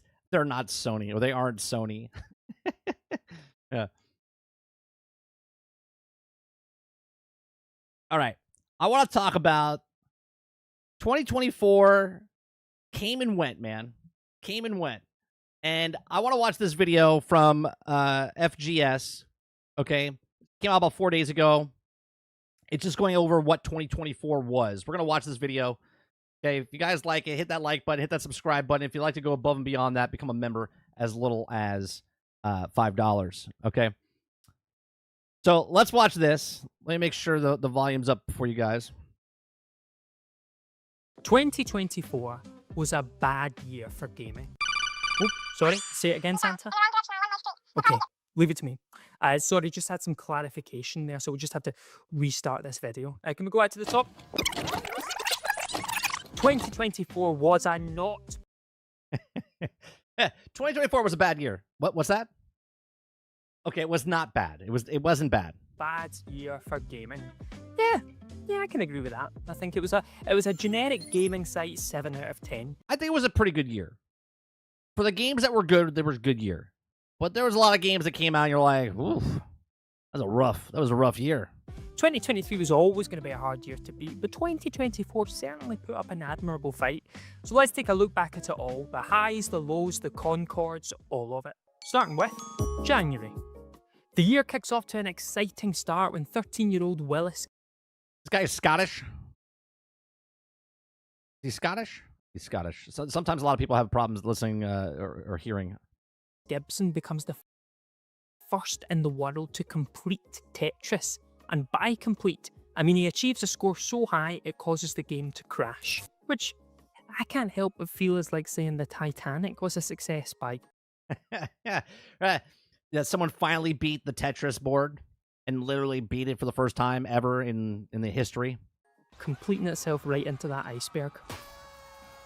Star of Succession, Brian Cox fronts a video recapping the entire history of Tekken in anticipation for Tekken 8's release. And the Logan I forgot that Tekken 8 came out this year. Roy actor shows us exactly why he's one of the greatest thespians of our generation by keeping a straight face through this shit. Since Jin is the only other person who possesses the devil gene as well.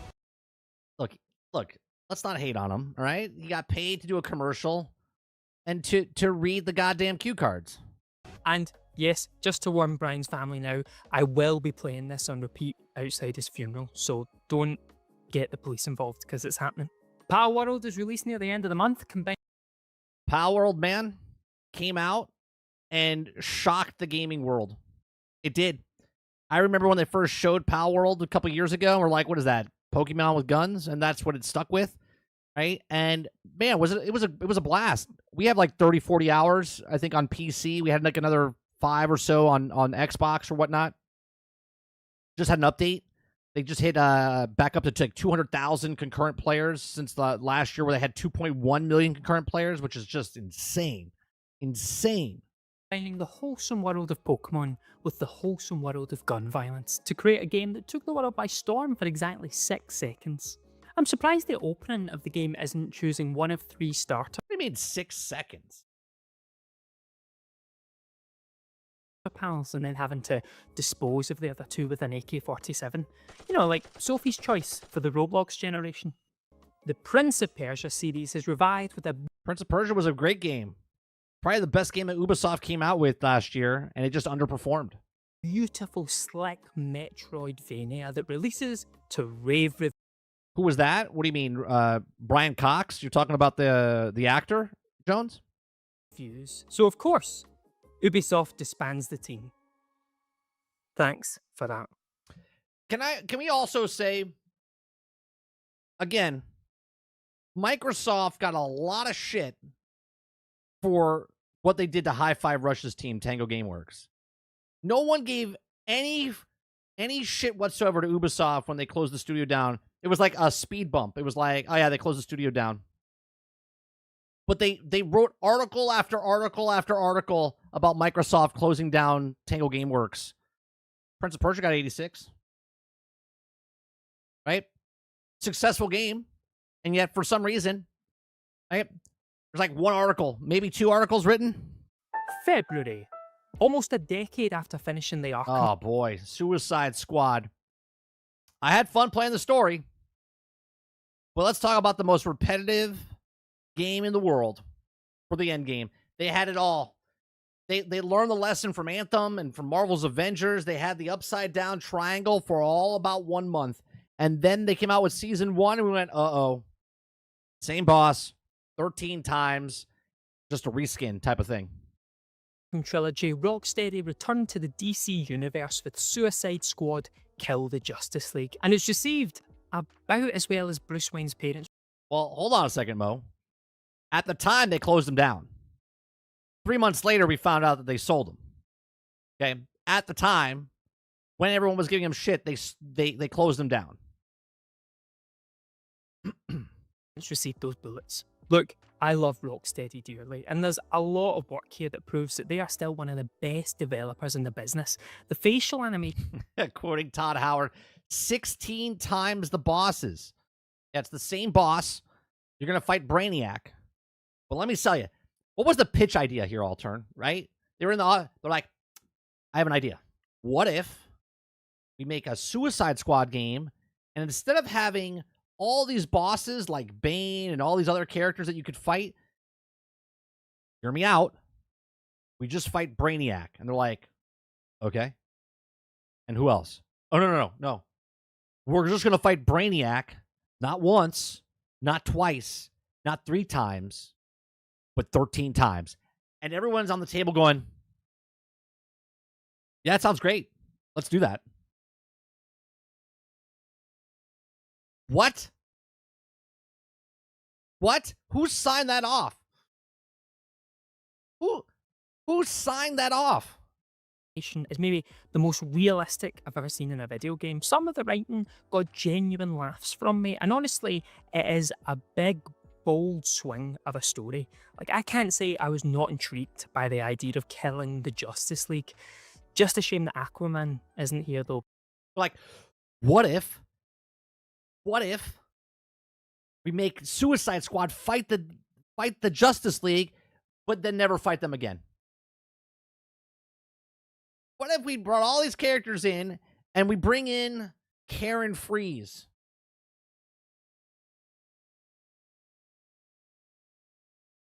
Man, what a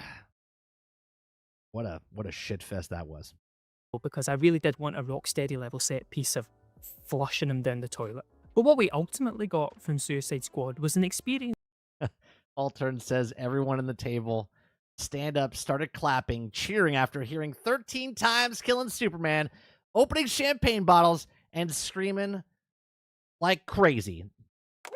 They were just what a pitch. What a pitch. We're going to be working on this for the next 5 years. 13 Brainiacs, endgame. Woo!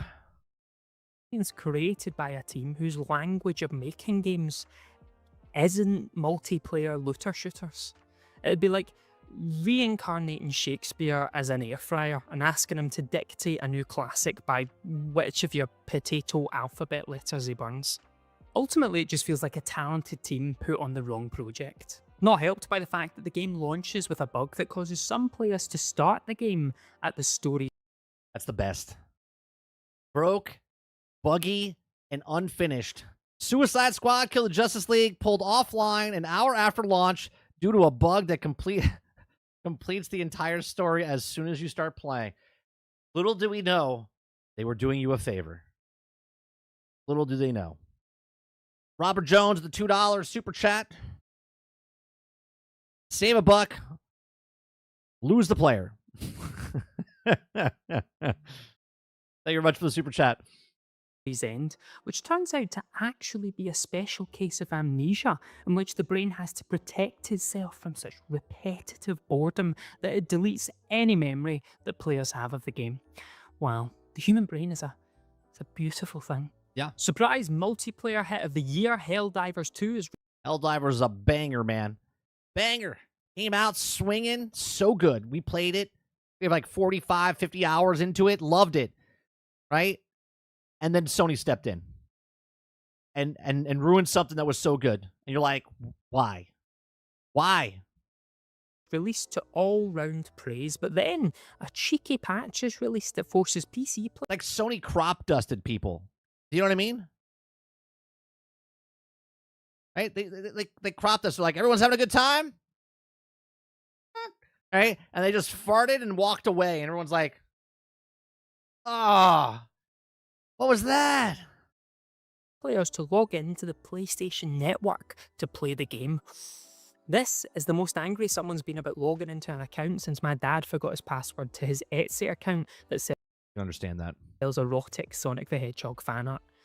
No, Dad, piss off. You're not on this channel, I've told you. Within 3 days of mourning, Helldivers 2 players forced Sony to release an apology and announce that they're abandoning... You forget all this happened in 2024 because, like, Concord came out, right? We all forgot what happened in the beginning of the year. their plans for PSN sign-in Go on, on Duplass. PC. 3 days? Get the Helldivers community onto the Middle East next. We'll have that sorted by January if those boys are on it. All hell breaks loose as Microsoft announced Xbox games coming to Nintendo Switch and PlayStation 5. Like that I wish I had it. We don't have it. Where everyone's like running around in airplane, like chaos is happening. It's like it's okay. They're just coming to the Switch. Or we're like, it's over. It's over. Everyone was freaking out. that some Xbox exclusives are headed to the PS5 and the Switch. Guys, please put it into perspective. Is there a PlayStation toaster? No. So, who's the real winner, really? While you're here, my overlords have asked that you consider subscribing to the FGS channel. Go on, it's Christmas. Don't make me beg. Please, not dressed like this. March. You know what the most difficult part about this shot was? Finding a television set that old. That was the hardest part. Don't make me beg. Please, not dressed like this. March. Princess Peach Showtime marks the pastel princess. I forgot that game came out. Obviously, it's not for me, but I totally forgot this game came out this year. This is first time taking center stage in the Mario Brothers universe in 18 years? They gave the mushroom and the dinosaur like 2 games each, and Her Highness has had nothing. Unbelievable. It's announced in March that Margot Robbie's production company are set to produce The Sims movie involving Margot Robbie confirmed. Isn't that just Barbie? a film based on The Sims. I didn't even know The Sims was getting a movie. Word has it that the film will be a murder mystery, focusing on why so many residents of Simsville keep dying in the swimming. You know, I've seen so many videos of people making Sims and just putting them in the pool and then killing them. I think it says a lot about people. Cool. Sony stop PlayStation VR 2 production to clear the Sony reportedly pauses PlayStation VR production to clearly backlog of unsold units. You know what I love? Just the other day, someone watched my video that was done in March about this, about PlayStation, about stopping production of it. And he said that my video was full of lies.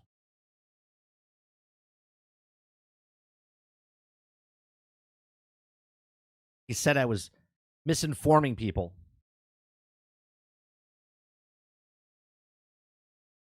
I just read the news. I literally just read the news. He watched, maybe he watched the video, I don't know, but he commented. And I had to comment back because it literally says it right here. I didn't make up the stuff. I just read the articles. backlog of unsold headsets, indicating sales so weak that Jake Paul is set to fight them next year. In March, FGS brought the Future Game Show Spring Showcase to you. Lots of you tuned in, so thank you very much for that. And myself and Jules even popped up to host the expansion pack afterwards. Knows why I had to wave like this, though. Genuinely a low point of my year. April. The Fallout TV show is released until... Holy shit, was that in April? Dolphin says, read articles, you fucking liar. I know. I love when someone... You can always tell when someone's a fan of something when you read an article saying actual facts about something and they're like, you're lying. You're just a hater. Just like a hater of what? I'm just reading the article. Just reading the article. I can't believe Fallout was in April. It's a good show, man. It's a good show. Lights fans of the post-apocalypse. I still stand by it, even though it's one of my most downvoted videos I've ever created. I said that Fallout should have been a weekly show, and everyone lost their mind. Right? I didn't say everyone lost their mind. I'm saying everyone lost their mind. Right? I said that Fallout should have been a weekly episodic show instead of drop it all at once. It would have done better, and everyone lost their shit. They're like, you don't know what you're talking about. Nobody wants. Meanwhile, some of the best shows that came out this year, Shogun, I can't think of the other ones off the top of my head, but they were all weekly episodic television shows, and they all did much better viewership. But what do I know? I only worked in the field for 20 years. RPG, tempting players back to fall. Oh, the Super Gold chat is $5? No, it's not $5. It's 5 super chats at $5 is what it is. But I will take your, even though it doesn't say it up there, Jones, I will count your super chat as one, okay? As one of the super chats.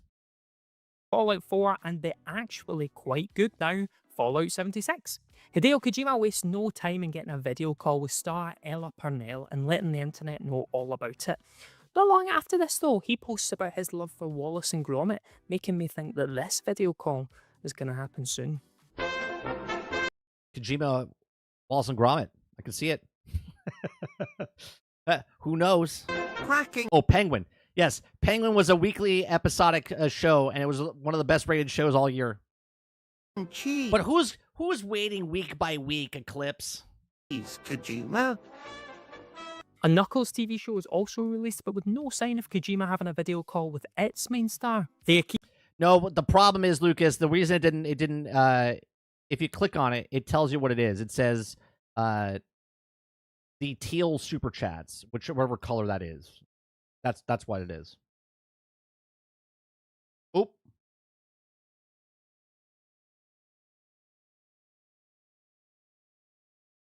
Kidna community are listening, Kojima, and let me tell you, the silence is deafening. May. To kick May off, Kent police released this e-fit of a suspect this? that they're on the hunt for. Sources say he may be hiding out on the Wii Sports Resort. Nice birdie. Indie hit Animal Well released. Everyone talked about Animal Well. Speaking of graphics, I'm not a big graphics guy, right? I don't need graphics, but I can't play games like this because I played my whole childhood like this, right? I played my whole childhood like this. So I heard it was a fantastic game. It's just my eyes won't let me play it. This is a May to I'm not looking for super realistic graphics. Talking about PTSD, when I see stuff like this, I'm like, critical acclaim. and it has nothing to do with the game if it's bad or not. It's just I can't do it. PC Gamer call it a sleep-destroying puzzle Metroidvania of baffling depth. So much depth, in fact, a dedicated website is made called Has Everything Been Found in Animal Well Yet? And as you can see, the website says no. It also doubles as a very handy, should I play another round of Balatro rather than sorting my life. Balatro's another game, man. Didn't know anything about it until like 2 weeks before the Video Game Awards show, and everyone was raving about it, even though nobody knew about it. And now everyone's talking about it. Out decision maker. You don't own me.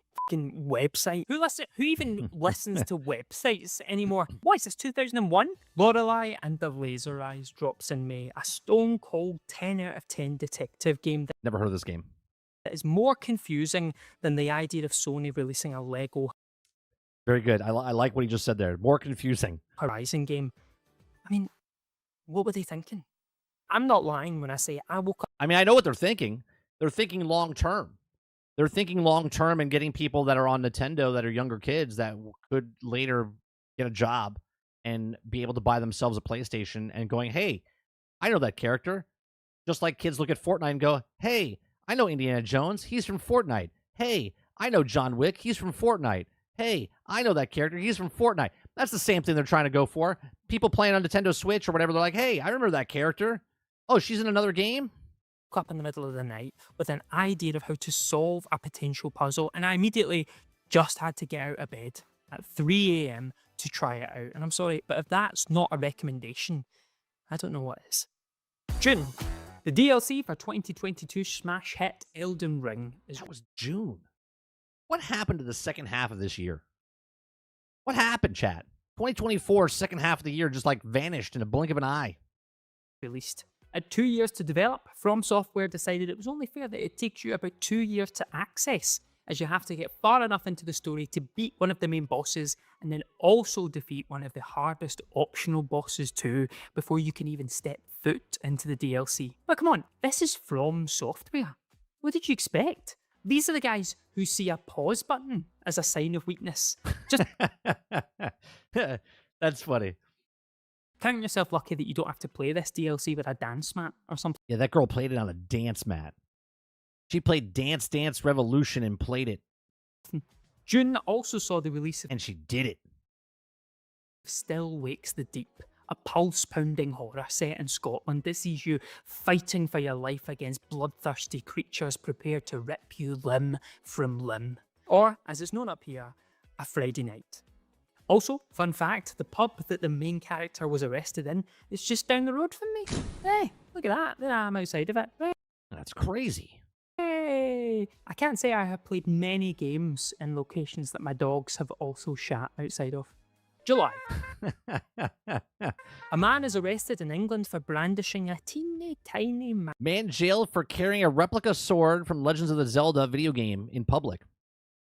Oh, which reminds me, Sarge also got me these figurines. Hold on.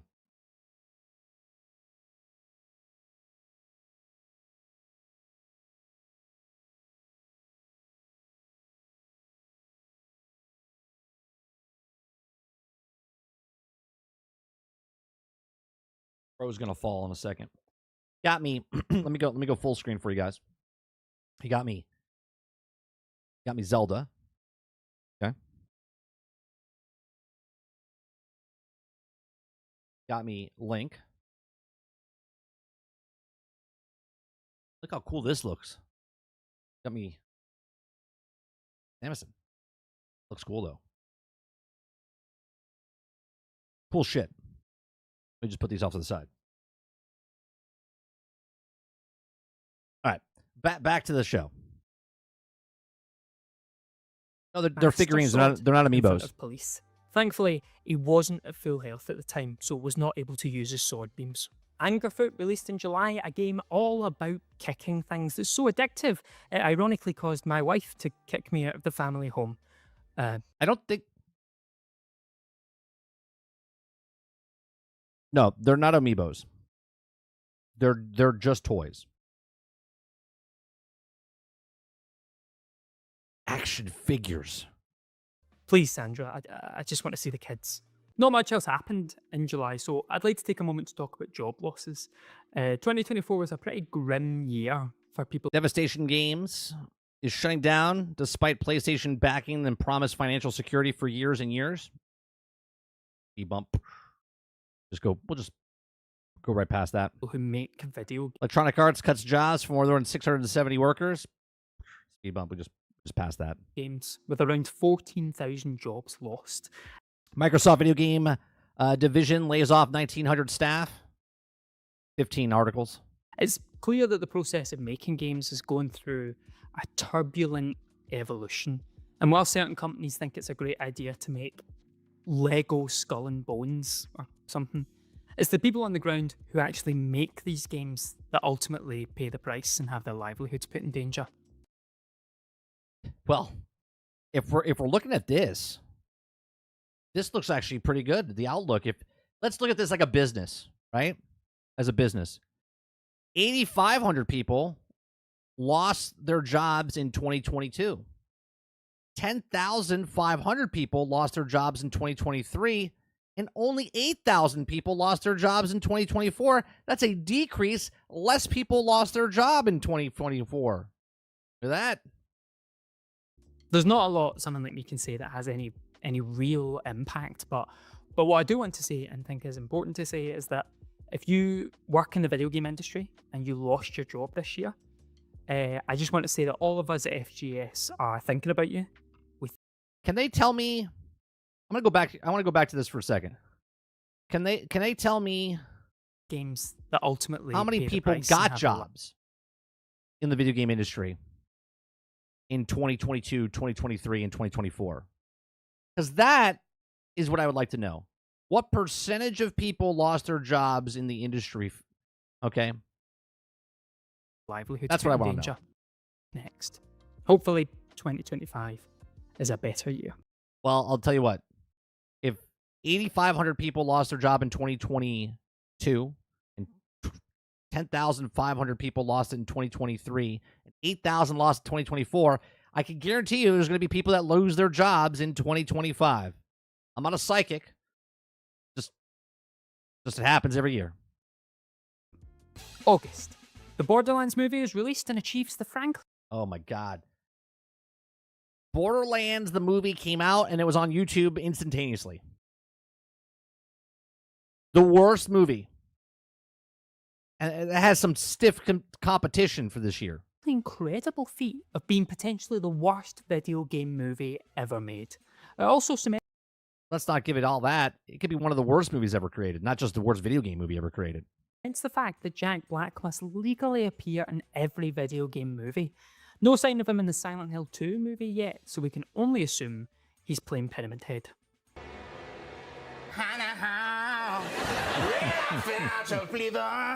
After having overproduced most of its own franchises, Ubisoft instead turns to the most overproduced film franchise for inspiration with Star Wars Outlaws. This game was a hard one for me because I did like it. But this game it needed 8 months. 8 more months to cook. I enjoyed it. We put in 50 hours of it. We played and did a lot of the side content. We paid only $18 for the month.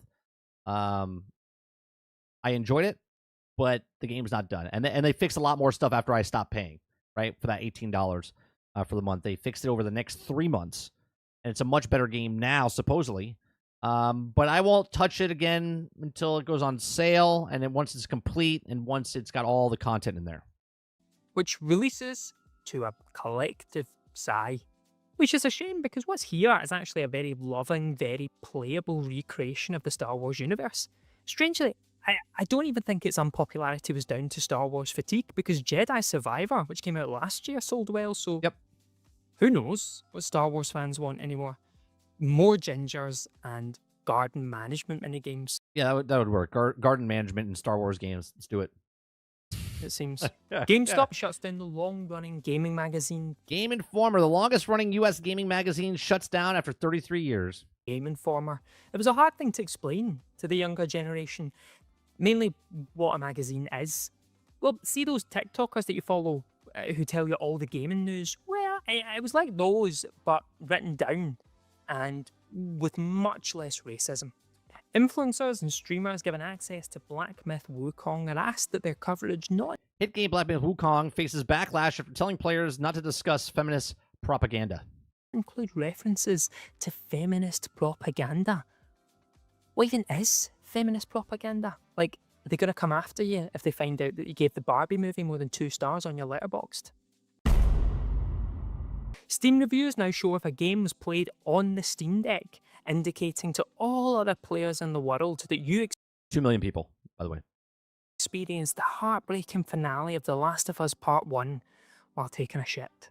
Concord, a brand new hero shooter exclusive to PlayStation and PC, is released, and while critics say it's, actually not too bad, When we all looked at it, we were like, exactly what we did. I remember making that noise when they showed it to us. I was like, it sadly doesn't resonate with players. So much doesn't resonate with anybody.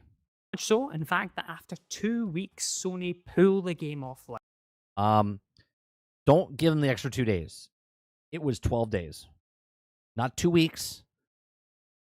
I think it was 11 days. It was 11 or 12 days. It wasn't a full 2 weeks. You're being kind. Offering refunds to anyone who purchased it physically or digitally, and at a reported budget of $400 million, roughly $28,571,428.57 per day it was live, is potentially the greatest entertainment failure of all time.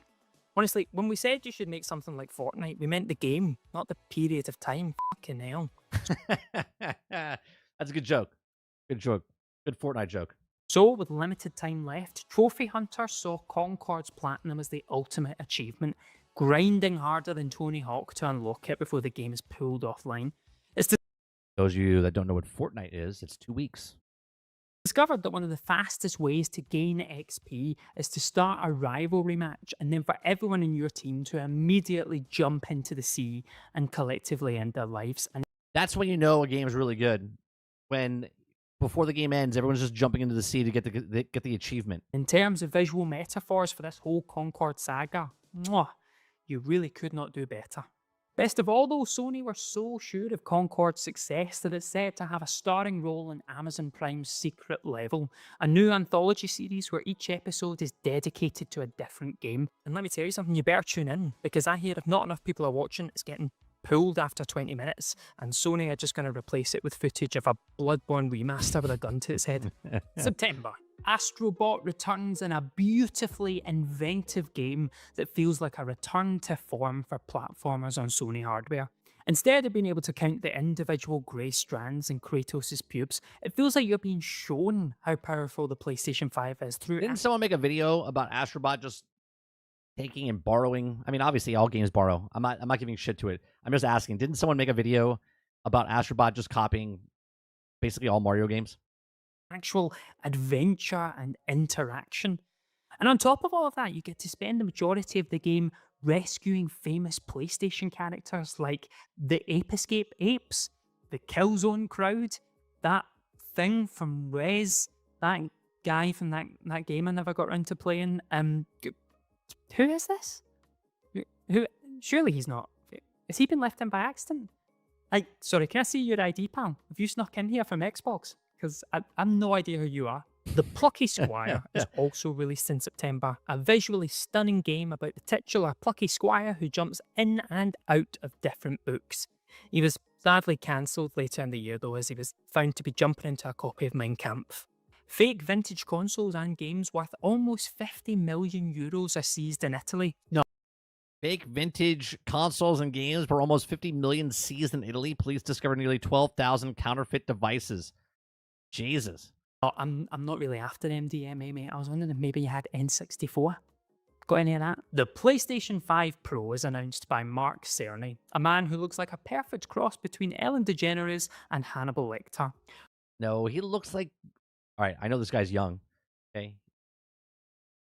He looks like Garth. Come on. He doesn't look like any of those people. He looks like Garth. Offering people who pay the $700 price tag the ability to upscale the distant scenery in their video games, benefiting only those who believe the Zodiac Killer might just be hiding in the background of Ratchet and Clank. A new trailer for the Minecraft movie is Oh my god, the Minecraft trailer. What a shit fest this is going to be. I still think it's going to make a lot of money, but man, is it's just bad. released, delighting children and angering man-children worldwide. The film cements the fact that Yeah, the guy from Wayne's World. Jack Black must legally appear in every video game adaptation. No sign of You know what I just noticed? Every single person in this... movie is released, Look delighting at all the characters for a children second. and I angering just man-children noticed this. worldwide. They all have the same hair. The hairstyle. Minus Jason Momoa is a little longer. They all have the same type of like afro hair. The Messed up bedhead. film cements Even Jack. I'm glad that Jack rolled out of bed and was like, "I am Steve." the fact that Jack Black must Like, look at that. Look. They all have the same type of hair.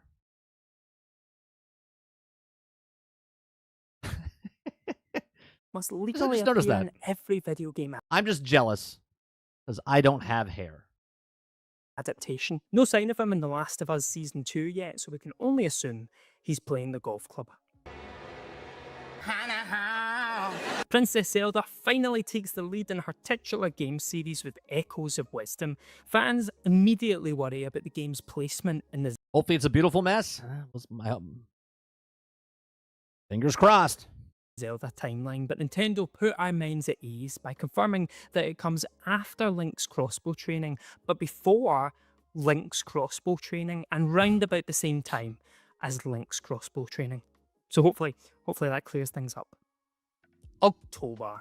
The Silent Hill 2 remake is released in October and makes purists like myself very, very angry because it turns out to be very, very good.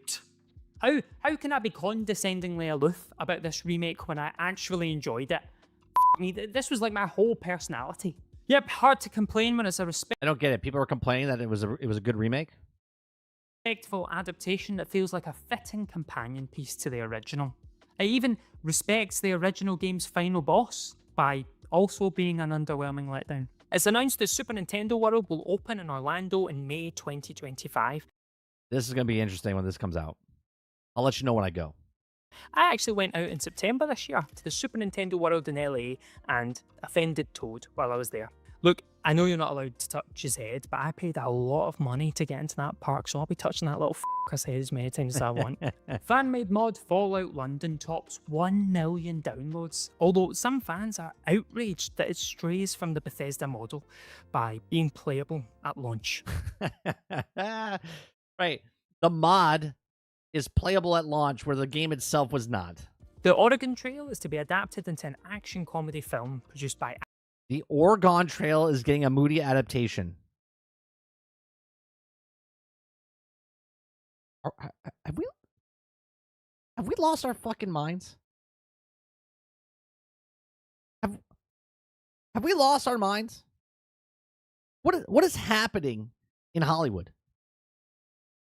You're telling me they couldn't come up with anything in the world? They're like, well, what kind of movie should we make from the video games? I used to play this game when I was in elementary school. It's called Oregon Trail. Oh, Oregon Trail. Yeah, we should do that. We should adapt that. Like, what? What are we talking about? Oregon Trail is getting a movie adaptation. Apple. It's got a tough job ahead of itself, having to find a beautiful emotional climb. I love how they're using footage from the newer Oregon Trail. No, show the original Oregon Trail, please. Max, and someone diarrheaing themselves to death. I bought a Meta Quest 3S specifically to play Batman Arkham Shadow. Am I rich? No. Do I have one less kidney now? That is none of your business. But what I will say is that being able to play this game is absolutely worth the purchase. I heard it was really good. Everyone in the FGS office is making... Crowded says, imagine if they adapted that before BioShock. Yeah, it's mind-boggling to me. Like, yeah, Oregon Trail, that's the next thing. Let's put Vin Diesel in it and make it an action movie. If they're going to do Oregon Trail, they have to do it like a Hot Shots movie. You know what I mean? They got to make it like super comedy, like joking about people dying on the trail. They got to make it a comedy.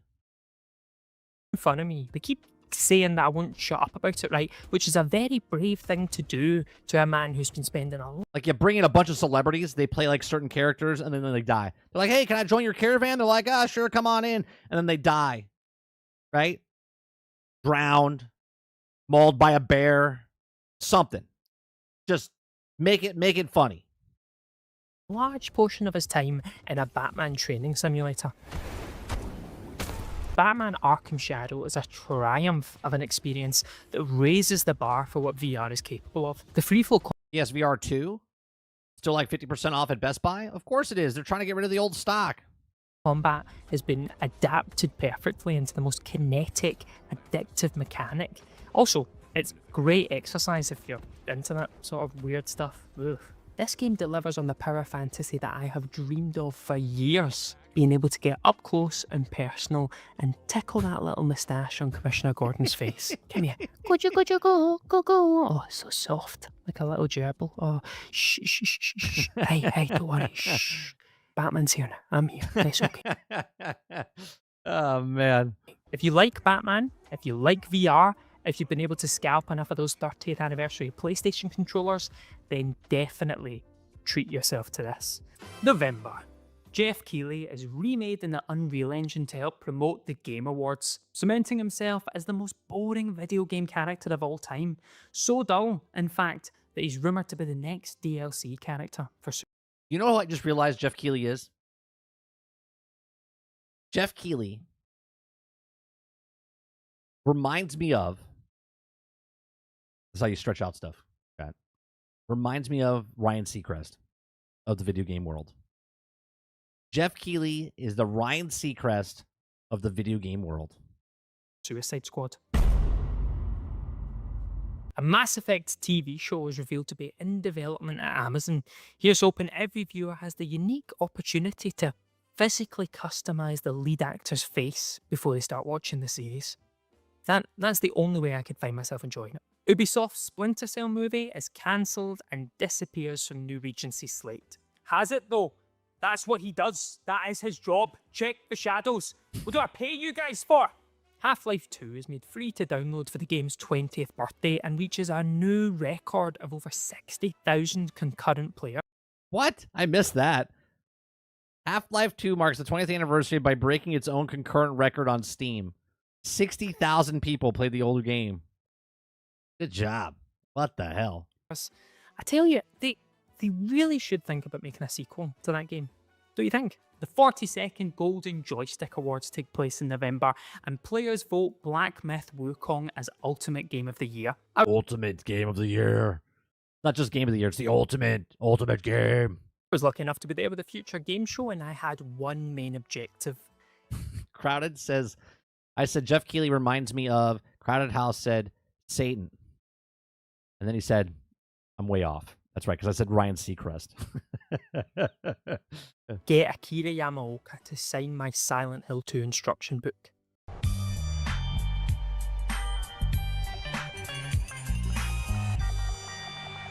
December.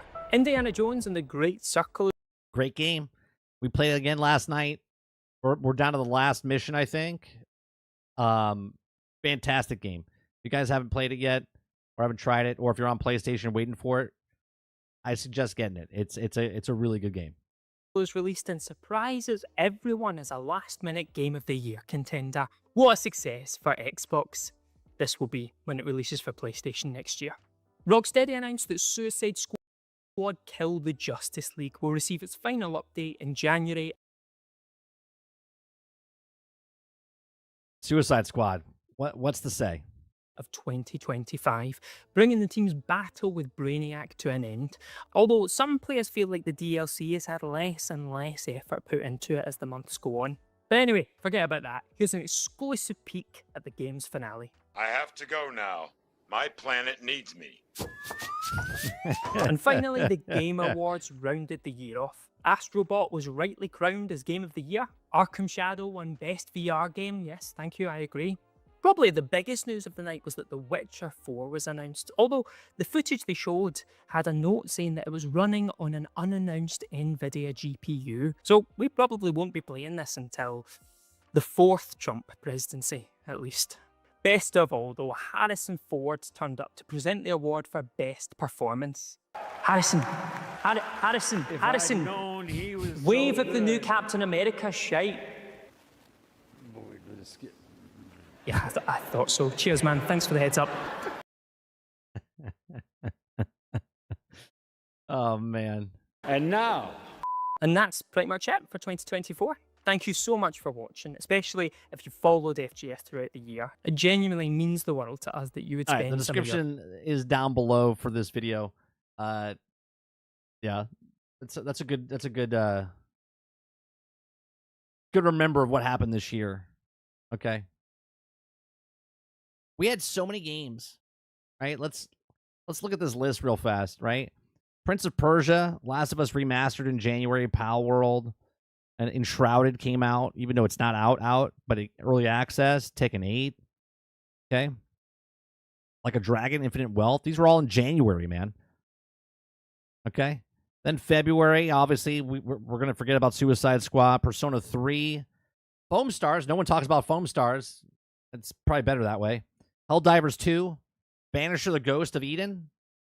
Supposed to be a good game that came out. Tomb Raider Remaster, everyone's favorite. Skull and Bones came out. Right? Nightingale. Like, everyone forgot about Skull and Bones. Everyone forgot about Nightingale. Last Epoch came out in February. Yeah, and Shrouded's still in early access. I'm pretty sure it is. Did it come out yet? I know they did an update, but I don't think it's out. Splatoon 3 came out. Okay, in March, WWE 2K24 came out.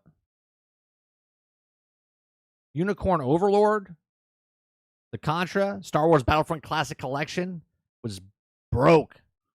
So bad.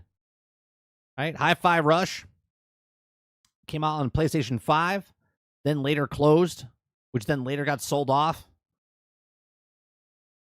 Okay, Horizon came out on PC. Final Fantasy 14 and came onto Xbox. Was that back in March? Dragon's Dogma 2 came out. People forgot about that. Just whoop. Later.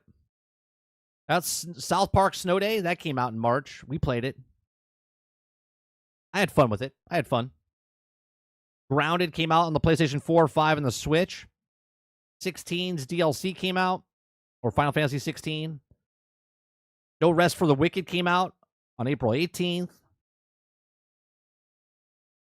Sandland came out on all consoles on April. Stellar Blade came out in April, end of April. Sea of Thieves came to PlayStation in April.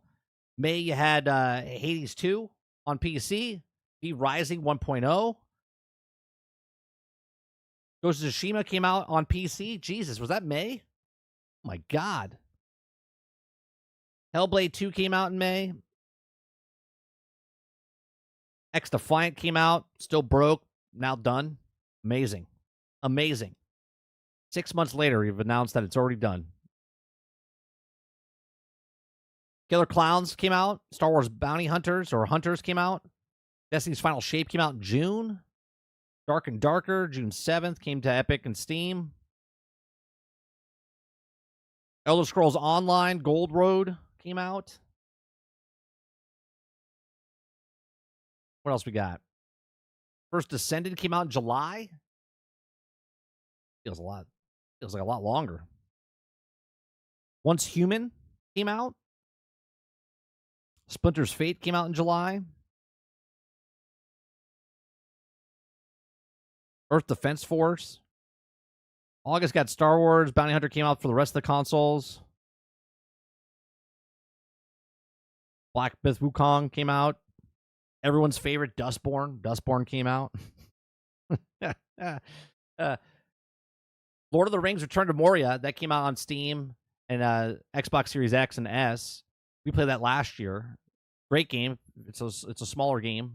Really fun if you like Lord of the Rings. Much better than Tales of the Shire that's going to come out next year.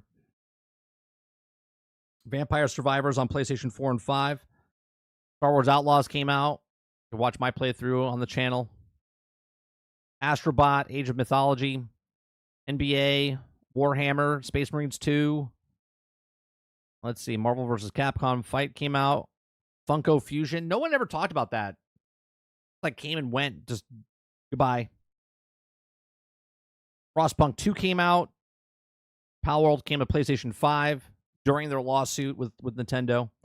Balatro came out on mobile on September 26th.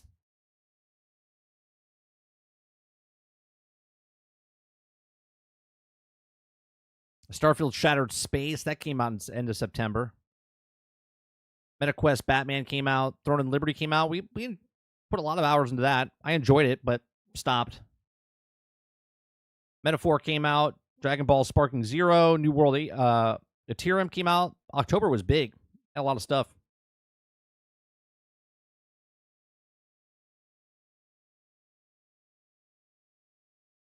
Terminator Survivors. I don't even remember that. I remember people talking about it, but then it was just gone. Red Dead came to PC. Horizon Zero Dawn Remastered, PC and PlayStation 5. November, Planet Coaster 2, Mario and Luigi Brothership, Metroid Awakening, Goat Simulator Remastered, Tetris Forever, Warcraft 1 and 2 Remastered, Lego Horizon Adventures, Microsoft Flight Sim. Well, technically it came out in November. It's still not done. Stalker 2, Genshin Impact, Star Wars Outlaws on Steam.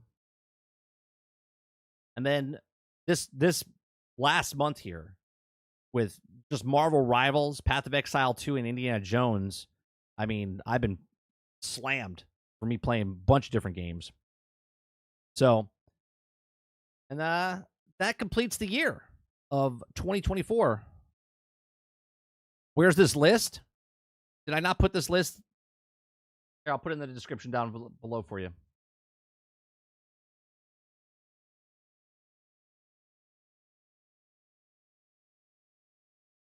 There you go. It's in the description down below. Made it a Platinum 2. I haven't played much of the competitive at all. I'm just enjoying playing the game.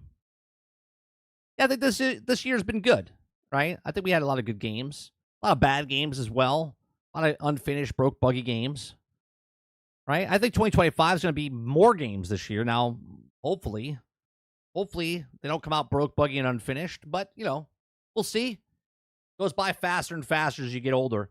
Like the year, this show is done. So this is the last daily grind of 2024. You guys have a great rest of your day, afternoon, evening. Have a safe and happy New Year's Eve. We'll see you guys tomorrow for New Year's Day. There will be a show tomorrow morning at same time, 10 o'clock. Do appreciate you. We do lots of different shows. We're going to try to do lots of uploads. We didn't upload yesterday, last night for the Lauren Fryer video that we did. So if you guys didn't know about that, go check that out. Hit that like button. I try to do breakouts of the videos that we do during the live show. If you're watching over on Twitter, I do appreciate you very much for hanging out with us over on Twitter. Come on over to the YouTube, hit that subscribe button, hit that like button. Helps us out. You don't have to talk in the chat if you don't want to, but if you like the content, let me know that you like the content. You guys have a great rest of your day, and I'll see you guys tomorrow. Happy New Year. Peace.